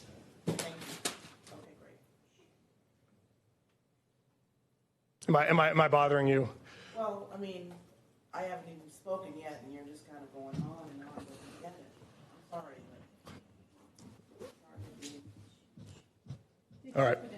Yeah. Well. Yeah, I did. Right. We have our public participation limits. No. She's on I think she'll be on the second round of participation. No, that's not her. That's just someone who put in a written card. Yeah. My question is, was she planning to speak on this item? No, I didn't get a card in this. I think she's speaking for public comment on the second half. So, again, I'm going to talk for about 10 more minutes. I have a lot more to say. Right, Cameron, so I was done, but apparently I need to keep going. But no, again, I said Thanks, Cam. Thanks, guys. All right, brother. Councilman West. Gary, you're throwing me off. Okay, comedy hour's done now. We're finished this up. Everybody's points are well taken, and I really do understand emergencies, but I believe if we had an emergency, all bets are kind of off. We want neighborhoods to, they actually, in the earthquake in '94, they were cooking in the street together and sharing supplies, and people were taking care of other people's kids, and they helped each other out with water. And I just want to remind everybody, you do need to have a few weeks supply of food and water. We are subject to disasters in this valley, and we know that, and it's a recommendation. You have extra medications and all these things. And yes, if we get a disaster, the Emergency Operations Center, we're going to be helping you out with where resources are and where things are. And if motorhomes become, or tents or whatever, become necessary to use because we have to do it, then that's what you're going to do, and that's what we're going to help you do. So I think these are regulations for just normal life, how we function as a city, not disaster or urgency operation time. So I'm fine with the ordinance. I don't want to get into starting to have special permits where people have to pay for it. It's too much to track, and it just becomes problematic. But I think that this is a good cleanup. Neighbors we'll know exactly what's expected and required. And if somebody gets a call in, then staff will respond. And if there's no call, well, then things are fine. But we can't keep having everybody complaining. It's a lot of complaints, and that's a problem. So appreciate Cameron's input. Councilwoman. First of all, I'd like to read the written comment card that was sent in because portions of it kind of make sense. It says, I'm here regarding the vehicle parking restrictions. Yes, it is a good idea to enforce parking for RVs, vehicles that are non-operable or obstructing the roadways. My question is, will parking enforcement be monitoring every vehicle in residential neighborhoods, even though they are not posing any issues for the residents on their streets? If residents have ample parking and there are no complaints, why not just limit the monitoring to parking that is causing the issues? For whatever reason, someone does not drive on a daily basis. 150 feet is quite a distance for someone to park if there is no alternate place to park. That would mean people would have to park in front of someone else's residence, which would cause a new set of issues. Although it seems small and inconsequential at the start, laws are being put in place, putting restrictions on people. And this is kind of what this is doing. My concern is problem areas need to be addressed. There's no question on that. But why punish everyone else for what is happening in some areas? Ken and I spoke earlier, and I asked you how many calls were repeat calls by the same people calling in all the time. Because if you don't own a motorhome, I can see where it might not be a concern to you. But if you do, it would be possible for responsible owners to get caught up into implementation of more stringent rules and be at the mercy of neighbors who are opposed to any motorhome anywhere at any time. So, Ken, how many of these are repeat calls? Of the 783 complaints we received, 338 were unique callers. So more than half are repeat people who just, like I said, don't want a motorhome anywhere near them for any reason at all. So, this was tried to be addressed, 20 years ago? And this place was full of people, both for and against, and we came up with some rules that were kind of a compromise. If you need to park your motorhome in front of your home, 72 hours is doable. 48 hours is not. How in the world do you do loading, unloading, and if you need any minor repairs, or if you need to get to work on Monday and your neighbor doesn't like the fact that you've left it there on Monday, and now weekends are no longer exempt?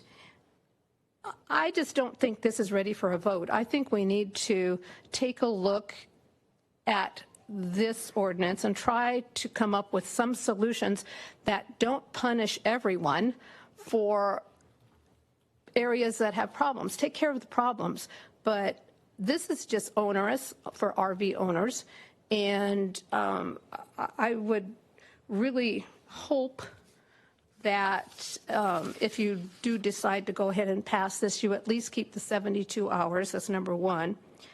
If you have the 150 feet, fine, except now you're taking the car or motorhome or whatever and moving it into some other neighborhood in front of somebody else's house. So good luck with that. It's going to be ridiculous. Figure out how not to have where they can move it 2 feet or something, and then it do that. But don't punish people for having a motorhome, and for having if you have a car that you park in front of your own house and somebody doesn't like it there, can they make you move that car from in front of your own house? That's why I'm thinking this is just not ready for a vote yet. I would hope that we would send it back and ask staff to come back with some language that might be a little more equitable and a little more fair.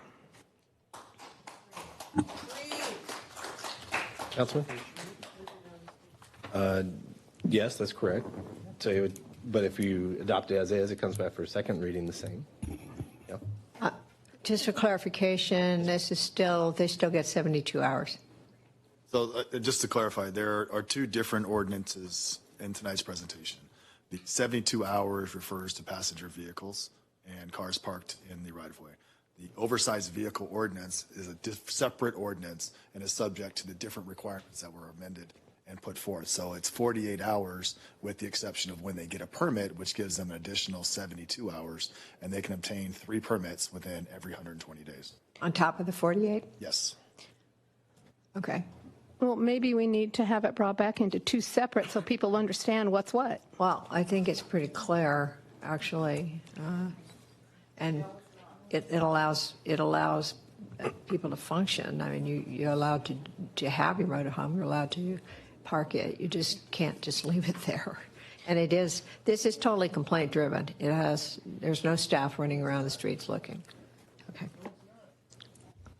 Well, no, now according to this language in here, they will be proactively going around to neighborhoods and looking. Unless you want to change the language that can't happen. City Manager, hold on. Can you confirm whether or not the language has changed to be a proactive policing policy on this versus reactive? I'm not familiar with that language. That's why I was looking at Tracy. No, we will remain as a reactive program. Okay. I'm not sure. Yeah, well, I kind of read it to mean that they were going to be, let me see. Well, why don't we just insert the language again from the dais that it is not proactive, that it is complaint driven, and then that clarifies it. Yeah, it says right here, parking enforcement officers also proactively patrol areas in the city where resident complaints are high. And then so it says that. So they're addressing areas that was complaint driven. So it's proactive to reactive? Right. Regardless, we're fine. If the councils would like the language changed so this reflects that the parking enforcement program is reactive on both ordinances, that's not a change in what we're doing. So the only areas that, yes, that's completely fine. I think that solves it. Okay. But just to be clear, we're still, that can be proactive if people are parked illegally in, fire zones, bus areas, right? So, I mean, there is still, let's not be confused, right? But I understand that's probably if we don't want to confuse, right? In egregious situations, they are proactive, yes. Right. So who can park for 72 hours? Any passenger vehicle, any car on Passenger vehicle, but you're saying that motorhomes have to move within 48 hours. With the exception, yes, they get 48 hours unless they get a permit, which gives them an additional 72 hours. And where do they go to get the permit? Because like we talked about, I went online and I didn't find it. Yeah, the permit can be emailed. There should be a form online, correct? It can be downloaded and emailed in, or they can bring it into City Hall and have it either way, either via email or What is the specific link for that? We can send it to you. Because I couldn't find it. You want it right now? No, not this. Oh, no, I'll send it to you as soon as, yes, we'll send it as a follow-up for sure. But I cannot vote on this. It's just too onerous and too open to interpretation. City Manager, one question I had under the red lines, who has the authority from the city to enforce this? Do you want to refer to the language? I don't believe the old language versus new language. Was there a there's any change? Change in the language in terms of enforceability. It's parking enforcement, code enforcement, and sworn officers. And sworn officers. Correct. Okay. And that hasn't changed with the red line? Could you put that one slide back where you said that it was amended or something? It's just the technical. Right. This one. Yeah.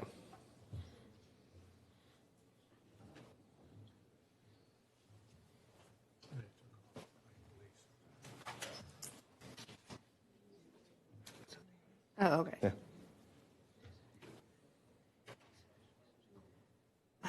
Okay, so this tells no operator of any vehicle shall leave said vehicle parked or left standing, and no registered owner of such vehicle shall permit or allow said vehicle to remain parked or left standing upon any highway in the city for a period longer. Well, okay, that's on a highway, but before you changed that to mean streets as well, right? believe, doesn't highway define city streets now? That would, Yeah, that, you've changed that it to say definition. city streets. Yeah. So this right here, It's not different. That's not a change. The definition of streets or highways is not changing. Where it's enforced is not changing.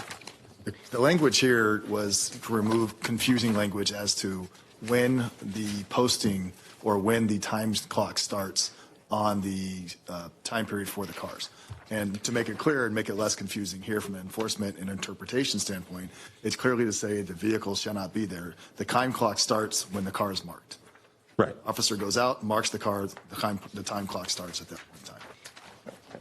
well, I read on here that you're changing the designation of any street to mean highway or vice versa.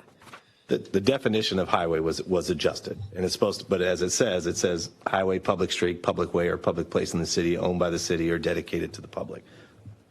So I mean, it's red line, but it's saying the same thing. Exact same, Yeah. same thing. It's providing greater clarification, Very good. definition of the terms, correct. It doesn't change where we're enforcing the ordinance. So now the street in front of our houses is a highway, No, it's a street, but it's still subject to the ordinance. as if it were a highway. See, That's what I'm talking about. Let's have some clarification here. Yeah. Sorry. So in the language, it says highway means a way or place of whatever nature publicly maintained and open to the use of the public for purposes of vehicular travel. So it includes public streets. It always has. But previously, the old definition was highway means every way set apart for public travel, except bridle trails and footpaths. So the residential streets were incorporated in the existing definition. It's just being expanded upon to be clearer. okay. The only other question I had, City Manager, is for the OSVs, we recommend a change from 90 to 120. I just was curious what caused the recommendation of that change. And speaking to staff, that change was, again, we have, under the existing ordinance, we had a number of individuals that were just taking advantage of the 48 hours, the weekends, and the 72-hour permits. So this was another opportunity to look at that, to limit, once again, the number of times they're using that longer period of extension or stay. Understood. Very good. Telling you when you can and can't go out of town. Don't know if it's going that far, but Pretty Council, with much. that, unless there's other questions, I'll entertain a motion. Yeah, move it. Second. Motion to move recommended action. City Clerk, you please call the roll. Mayor Pro Tem Smythe, Aye. Councilmember Miranda, Yes. Councilmember West, Aye. Councilwoman McLean, Absolutely no. Mayor Gibbs. Aye. If that's not strong enough. If we could just, if we could have clarification from the maker of the motion, did that include the language that these two ordinances are enforced reactively? They're enforced reactively, yes. Okay. It is. To clarify again, this is not a proactive, it is a complaint-driven reactive ordinance measure. Thank you. Thank you. Okay.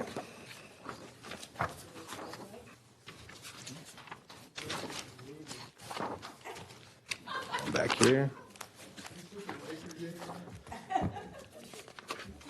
Okay, that concludes new business for tonight. We'll now move on to consent. City Clerk, I believe we had some speakers on consent tonight. Oh, very good. Okay.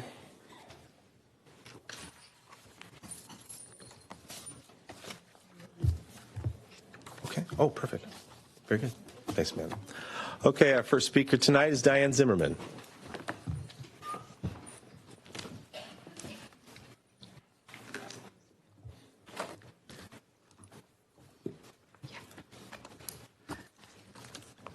Diane, I believe you're on item number 5 tonight. I was just talking about a cul-de-sac there, guys, on the previous one. Cul-de-sac. Cul-de-sac. Okay, I'm speaking on number 5 regarding the minutes of 3/28/23. As of yesterday, and it may have changed since then, I haven't had time to look. I was unable to find the minutes from that meeting online. I believe this is against the governing rules. I'm not sure. Correct me if I'm wrong. I was looking to see if my request to have something I said recorded as per my verbal request at that meeting was in fact in those minutes. If it's up now, I'll find out for myself. Now, I was startled when I read the minutes from the meeting before last to discover that the names of each speaker under each item were named. That's it. Not if they were speaking for or against an item, or even if they were neutral and just wanted clarification. Should that not be stated at the very least in your minutes? And the Signal article in yesterday's printed version front page would lead everyone to believe that there is very little opposition to district voting. That is appalling, to say the least. Please put my statement in the minutes for this meeting that I said, myself and a multitude of other voters investigated voting by district and find it to be extremely prone to possible, if not probable, fraud and the pitting of one community against the other. Maybe the Signal, or more likely KHTS, will report more accurately for folks than minutes have been doing. Thank you. Okay, our next speaker is Elaine. Elaine, you'll be speaking on item 7, and when you're done, follow up with item 9, please.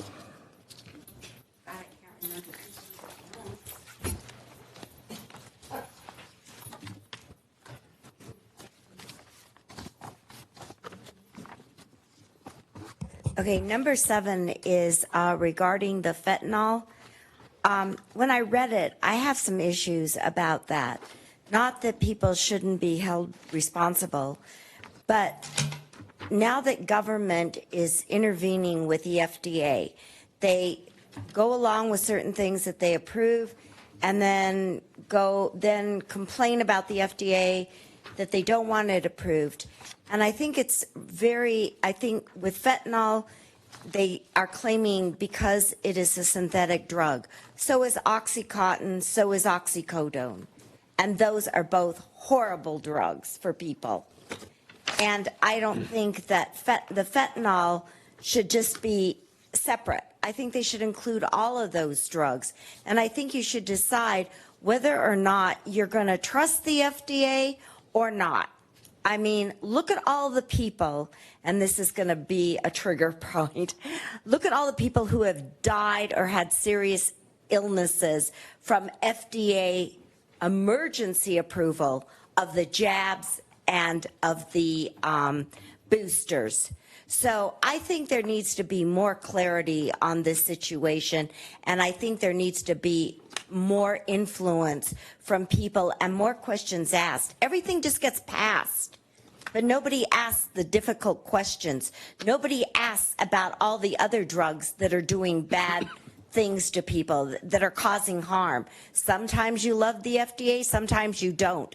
But you guys need to take a stand and start protecting people, not just approve everything. Oh, well, the FDA thinks this or the police think that. It is bad, but all drugs are bad. And just because they're FDA approved doesn't mean they're good for you. And just because they're synthetic, it doesn't mean that they're all bad or they're all good. Most synthetic drugs are very bad. Thank you.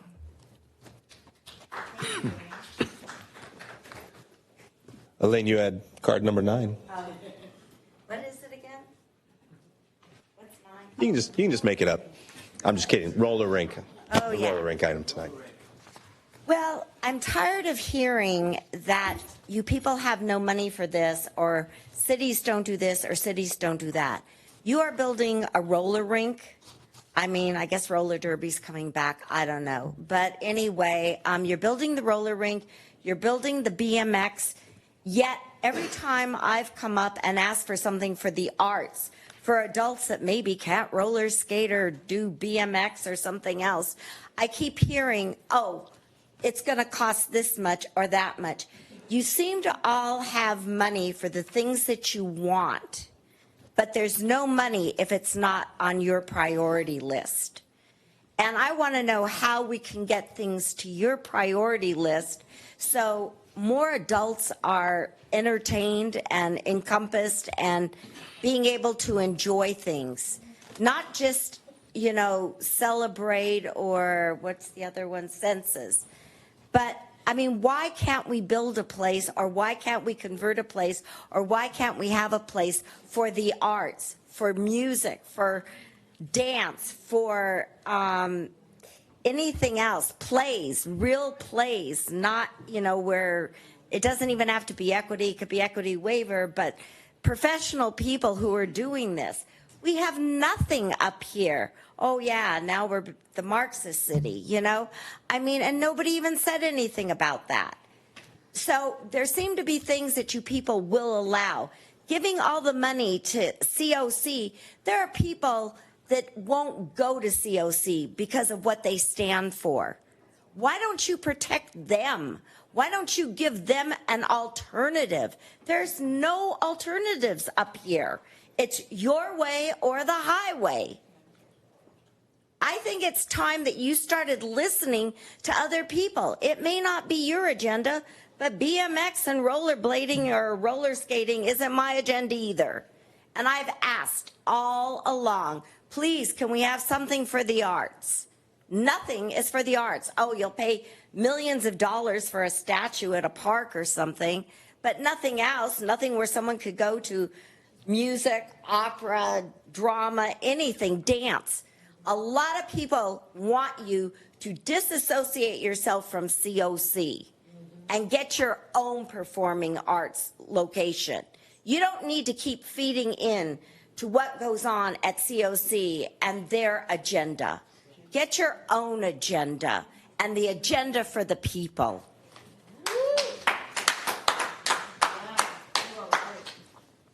Steve Petzold, item number 9 and item number 15 tonight.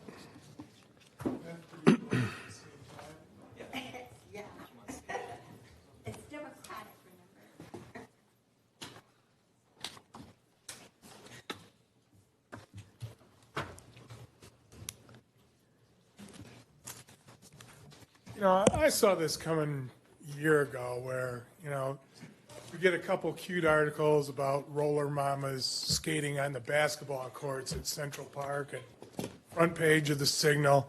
Next thing you know, the roller mamas are upstairs on the 3rd floor pleading their case.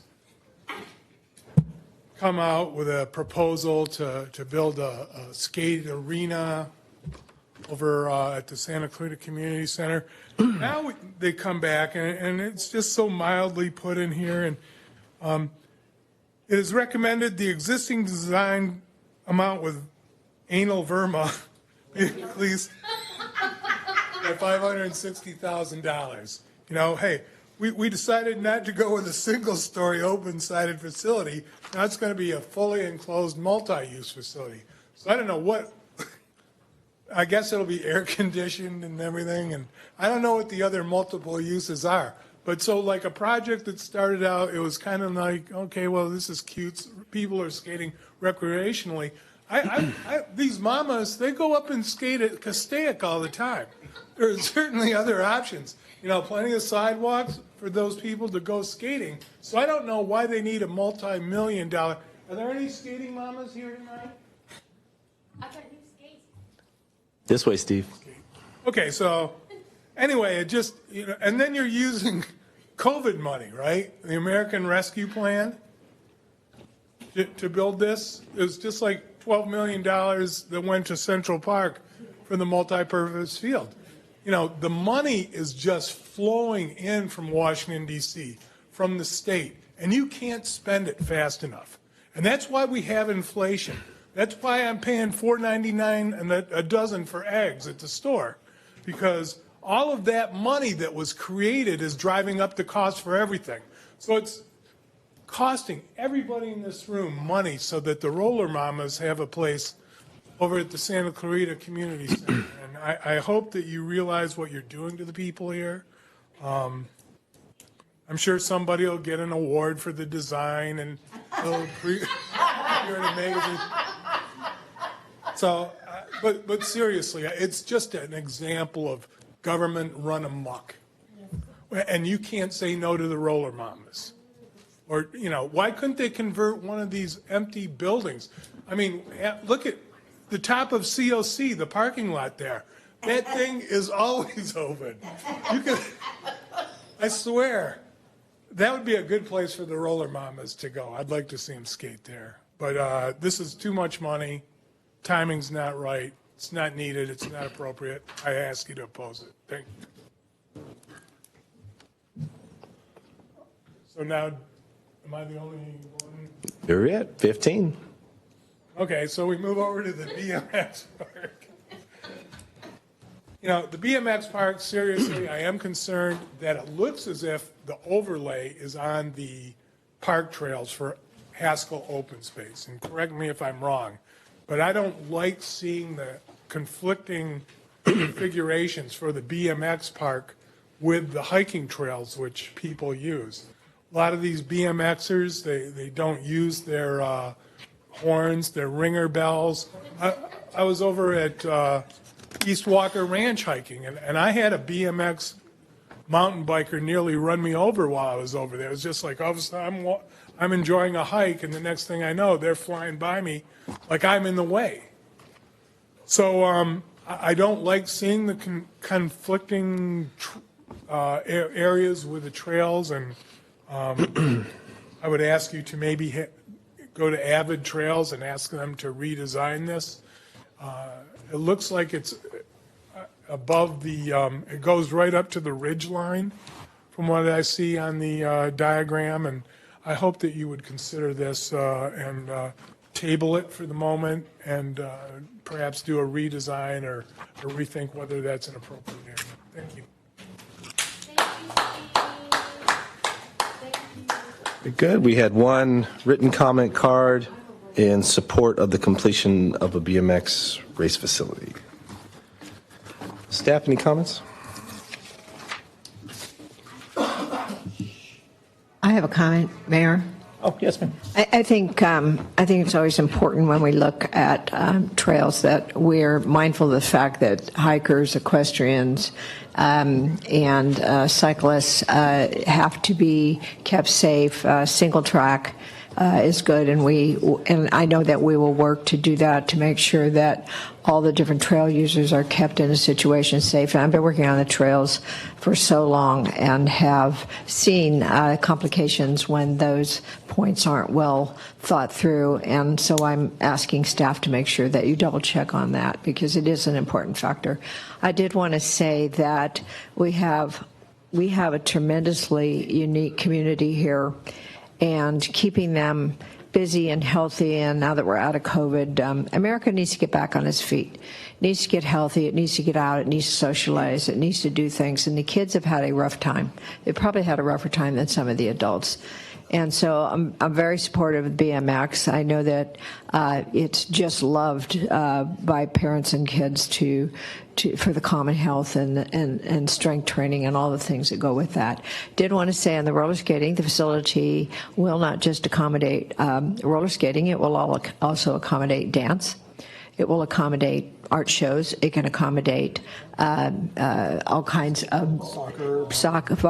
You have so many things you can do in that structure, and I know the community is going to love it because they will be able to do so many things that we don't have another structure that will do those kind of things. That's large and where you can also observe and watch. And I think it's just a really special thing. Thank you, staff, for working through that. And thank you all for your comments out there. But I'm ready to move a motion for the consent. I have a question. Sure. On Councilwoman? on this facility for the roller skating rink, can you give me a comparison as to the size of this facility? Like, is it larger, smaller, community center? How does it compare with the Cube and et cetera? So, Marcia, if you take the old skating place from that we used to, 1980s, at least you can appreciate my reference there because you know the skating place. Everyone else is looking at me like I got three heads, but Marcia, the old timers remember the skating place. Have one. The facility is generally going to be roughly the same size as the building in front of it. So the existing sports complex for the basketball courts, there'll be an additional building that will sit behind it. So it'd be roughly around the same size, around 30,000, about 25,000 square feet. Okay, The so- community center is about 25,000 square feet. Okay. C4. The roller skating rink then takes up how much of it? Or is it a multi-use thing where you have roller skating one time and then something else another time, so you have to have it shared? Yes, it would be a multi-use shared facility. So the majority of the inner space would be a roller rink, but that roller rink can be used for a number of different activities. You can use it for dance, you can use it for karate tournaments, you can use it for indoor soccer. You'll be able to use the facility Dance for multiple competition. activities, but it would be a shared facility. So it would be, these activities would be limited. Yeah, you couldn't do it simultaneously. Correct. Right? Yeah. Yeah, so, okay, so you're building a roller rink and putting these other things in there, but these other things probably won't be able to be used if you're using the roller rink a whole lot, right? It'll be based on demand. Yeah, okay. I'd like this for a separate vote, please. And then on Mr. Petzold made a good point as to sharing the trails. When I read this, I thought it's a bike park separate from trails around it, right? Or they're not going to be simultaneously using. The design will have to incorporate what Councilmember West talked about, which is the multiple uses of the area. So we need to make sure that the hiking and the bikes do not come in conflict, and we designed it to accomplish that. So, I'm trying to figure out, you're building a bike park. You have trails around it for pedestrians. They would not be hiking on the bike park, or would they? So the design, once I said, would have the hikers I would not envision on the single track mountain bike trails, no. But it's not a park in the sense that it's a square that's fenced in. It's an open space area that utilizes the ridge lines and a different topography of the site to build a bike park for mountain bikes. The BMX is a separate component that is more central, if that becomes an element of it, that is more in the flatter areas. But the bike park, the mountain bike aspect of it, absolutely uses the topography, the ridge lines, and the different single track trails for mountain bikes. I wouldn't envision hikers on those types of trails, but hikers would have access to additional trails. It's over 225 acres. Okay, well, I would hope not, because it could be dangerous. So there's going to have to be monitoring going on. But anyway, okay. Very good. Hopefully those BMXers have the little bell so they can let the hikers know when they're coming by. No, but in all seriousness, though, in regards to item number 15, I think this is a fascinating proposal that we're dealing with here. I mean, this is what we talked about a year ago. This is a unique regional draw opportunity to build a bike park, an outdoor bike park, where you're talking 15 miles of trails and all these different amenities that you don't have around here. This is very unique. I'm thrilled at what can come of it. And the one comment I want to make is there is talks of a BMX component. So the mountain bike part is a separate discussion item, even though BMX is a part of the design. And what they're looking at is a feasibility piece. So what I'm looking for just from the BMX piece is it talks about what's going to be needed to have that regional draw BMX. If you're really talking about a sanctioned BMX track, which could be fascinating for this area with this mountain bike park around it as well, and have this bike-centric area special to Santa Clarita, we need to see what the engineering piece that's going to be needed in order to do it. What I wanted to make sure of is I know that the current design, as I was reading from the design proposal, is not using like permanent sewage facilities. It's using, they're not outhouses, but they're like, I forget, vault bathrooms. And I'd be curious if when we look at the BMX component and we look at the stormwater and the sewer piece, if we can also look at a piece of, can you have a sanctioned track that has the necessary parking and amenities, but doesn't necessarily need all the sewage component? So it'd be nice to have the estimate if we put in all the water and sewage piece, and then also have a piece that says, well, if we didn't have that amenity and we matched it more to the mountain bike park, what would the cost look like, and would it still look feasible as a project site? So I just like them to take that into account when they do the design, but I think it looks like a fascinating proposal. Councilman Miranda. Question, how is this going to be different than a track park? we have at the activity center? So the Trek Park at the Activity Center was always envisioned to be a temporary bike park. It's not really a mountain bike in the sense that we have very few trails that go around it. So it's really more of a pump track and some other smaller BMX elements. So the BMX is a different element of bike rider than a mountain bike, right? They're very different. And so this one we originally envisioned a mountain bike park, which is more single track trails. It's climbing, it's downhills, it's things of that nature. It's not really tracks or jumps and things of that are more circular. It's more utilizing the uniqueness of the open space, the ridge lines, the height of the hillsides and so on and so forth. So it really provides a lot of different opportunities to provide an element that we don't have really, that's not even there at the Trek Bike Park. So the second part of that is more similar to what is the Trek Bike Park, which is the alternative feasibility, which is can you build a more sanctioned, more sophisticated BMX track that would be a regional, potentially national draw, where you have these big BMX tournaments that bring in literally hundreds of bicyclists. But those are more very specific in a fenced-in track that is very, very well maintained. No, very good. Thank you. And then, again, one last comment. You got a comment? Nope. Oh, just, I'm not going to bring it up because Carrie gave me one of these just a second ago that Cameron got. I hope so. I hope it's not just you all have been talking a lot more than I did. I know. And before I got the hook, I just want to bring up and recommend, we constantly talk here about local control and what Sacramento's doing, bills that are coming down. Please read agenda item number 7. Yeah. Look at the positions that the subcommittee brought forward about some bills that are coming down. Once again, you are seeing bills come out of Sacramento that will not allow us to participate in various housing projects and developments that come to the city. It will create opportunities for the state to bypass local input and control on what happens in this city. So please read item 7, see where this stuff is coming from. It's not stuff we make up here. It's stuff we constantly talk about and fight. And just to add on to that, if you look at what's happening in the city of Huntington Beach, the Attorney General just ruled today that they're suing the city and that will allow the projects, the high density projects, to go through without any city review whatsoever. And that's where you're headed. Eventually without litigation, that's where they are headed, is to try to eliminate all local government review. So again, I just take a look at what's happening in Huntington Beach, and that's a snapshot of what is intended. So. Okay. So I'm happy to move the consent. Sure, go ahead. Second. Okay. I have a motion from Mayor Pro Tem Smythe, second by Councilwoman West, to move consent. City Clerk, please call for it. Councilmember Miranda, Yes.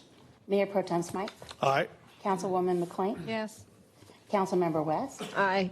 Mayor Gibbs. Aye. Okay, very good. That concludes consent. And I believe we're moving on to our second public participation section, please.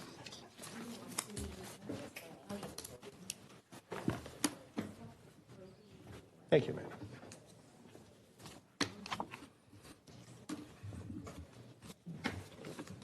Okay, our first speaker is I'm just going to go to the podium. Carrie, come on down. Next will be Roberto. After that will be Stacy. I felt a little bit like Rosa Parks in the back of the bus there with my speech. So anyway, in God we trust, the American flag, right?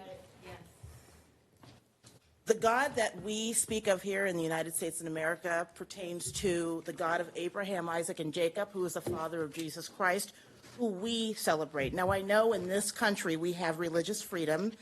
We operate in a Christian Judeo system, and our Constitution supports freedom of religion. I was a little appalled at our last meeting how one of the first things you said, if you look back at the minutes or whatever on the last video, was an acknowledgement to Ramadan, which has nothing to do with our culture here in America.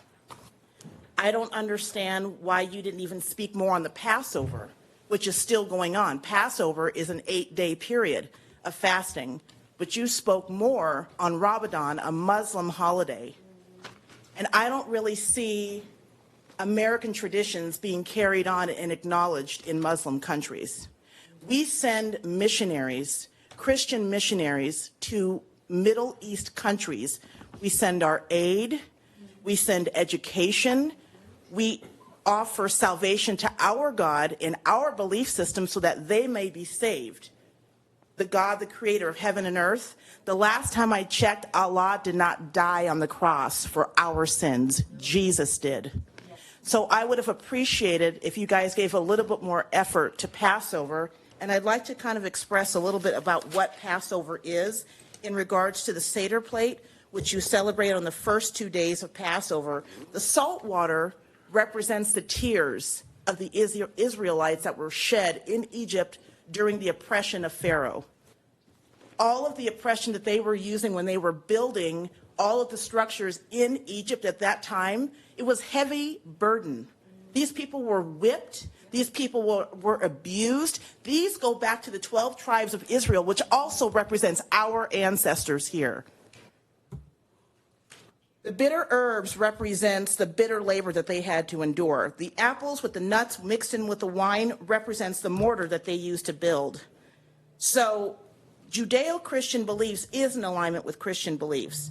And if you want to know what rips the fabric of this nation apart, it is the submission to a non-traditional and non-historic cultural belief system like a Muslim system here in America, because that is not our God.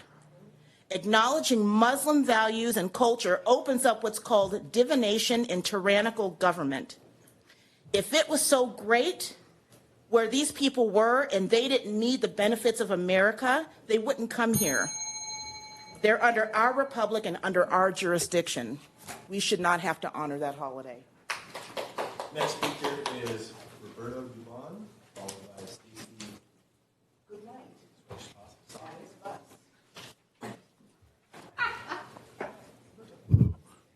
Good evening. Thanks to all of you for the time you give us doing this. My name is Roberto Dubon. I work at Henry Mayo. I'm a nuclear medicine technologist over there. And I'm here to speak in behalf of all the members of UE 1004, Local 1004. All our members are suffering a problem right now of not getting a contract, a fair contract that is. And we've been trying for like 4 months already. We exhausted every single venue that we can give. They still not getting to any fair contract to us. There was a stoppage of work almost a month ago. I don't know if you're aware of that. That obviously impacted our community, and in my opinion, we don't want to do that again. Our community needs the best service, but in the conditions that our employer are giving us, our employees are really under certain conditions where they have to hold 2 or 3 jobs, and they just come back to work like exhausted, and they're not giving the best service to our community. Therefore, I urge you guys, I'm here pretty much to request a intervention from you guys in our behalf to, it's not only for our more than 700 members, it's for the community of Santa Clarita, from the only hospital that serves us.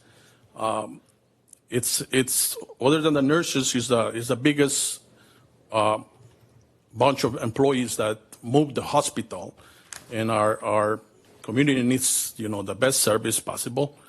And like I said, the conditions are just well below the market and less than fair.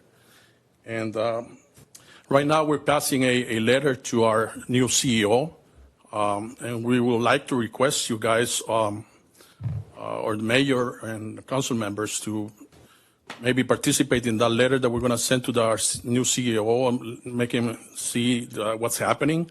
He just barely got the job. He probably not aware of a lot of things that are happening, or if he is, it's from their side only. We have to let him know that the conditions that we're working on and how the employees are feeling. And if you guys can participate on this, it'll be greatly appreciated, not only for us, but for the community of Santa Clarita. I think they deserve the best hospital, the best care here. And that starts by giving the employees a good, fair contract, a good, fair way of living. That's all. Thank you. Thank you, sir. Stacy, followed by Rudolph.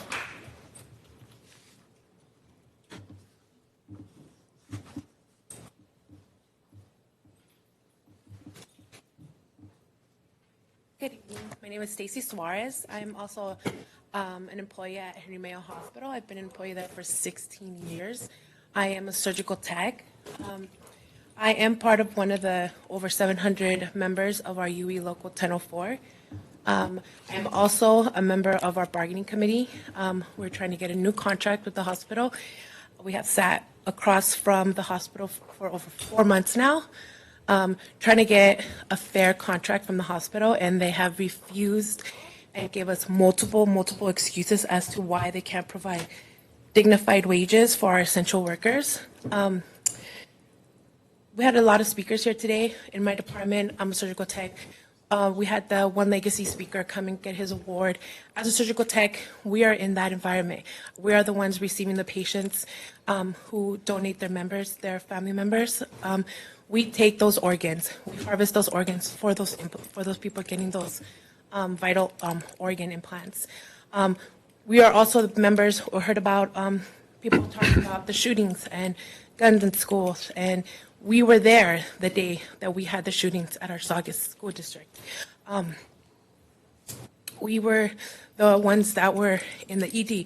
This covers all of our employees that don't include nurses and doctors. So the ED techs that were there that day, respiratory, our x-ray techs, our transporters, our surgical techs, all who were involved in that day are all part of this contract that we're trying to get better wages for. So we're asking you guys, as elected representatives, to please sign a letter an open letter that we're giving to their new CEO in order for us to get a fair contract for our employees. So if you can tonight sign that letter, please reach out to us and see us tonight about signing that open letter for us. And all 700 plus employees will be grateful to that. Please do. Now our next speaker is Rudolph.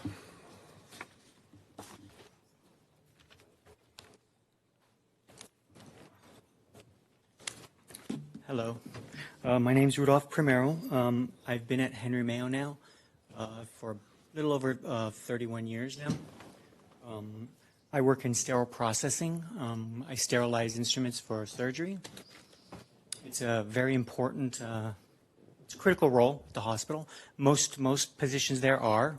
And I've seen a lot of changes with a lot of turnover, a lot of people quitting, finding other hospitals in the area, usually the San Fernando Valley. We've been trying to get a contract with my union, which is UE 1004, and we've been getting negative offers from the hospital, and we've been getting like 1% is what they're willing to give, and it's not fair. It's not fair. With a turnover, there's a lack of staff a lot of times. There's the hospital has registry there. They're spending a lot of money monthly on registry, and obviously the money's there. They want to give it to the registry, but they don't want to give it to their employees. And I just think they could come to the table with a little bit more loyalty to their people. This community deserves good care here. It really does. It's the only hospital in this valley, and I just wish that the council here and the mayor would please sign this letter to the new CEO. We haven't heard anything from this CEO. He's been there for about a week and a half, something like that, and we haven't heard anything. And just please sign the open letter with us. Thank you. Well, thank you, sir. And we had one written comment card from Douglas, wants to thank Tracy Sullivan and the Community Development Department for their service. Ladies and gentlemen, that includes our public participants. Staff, any comments? All right, with that, we are adjourned. Thanks, ladies and gentlemen.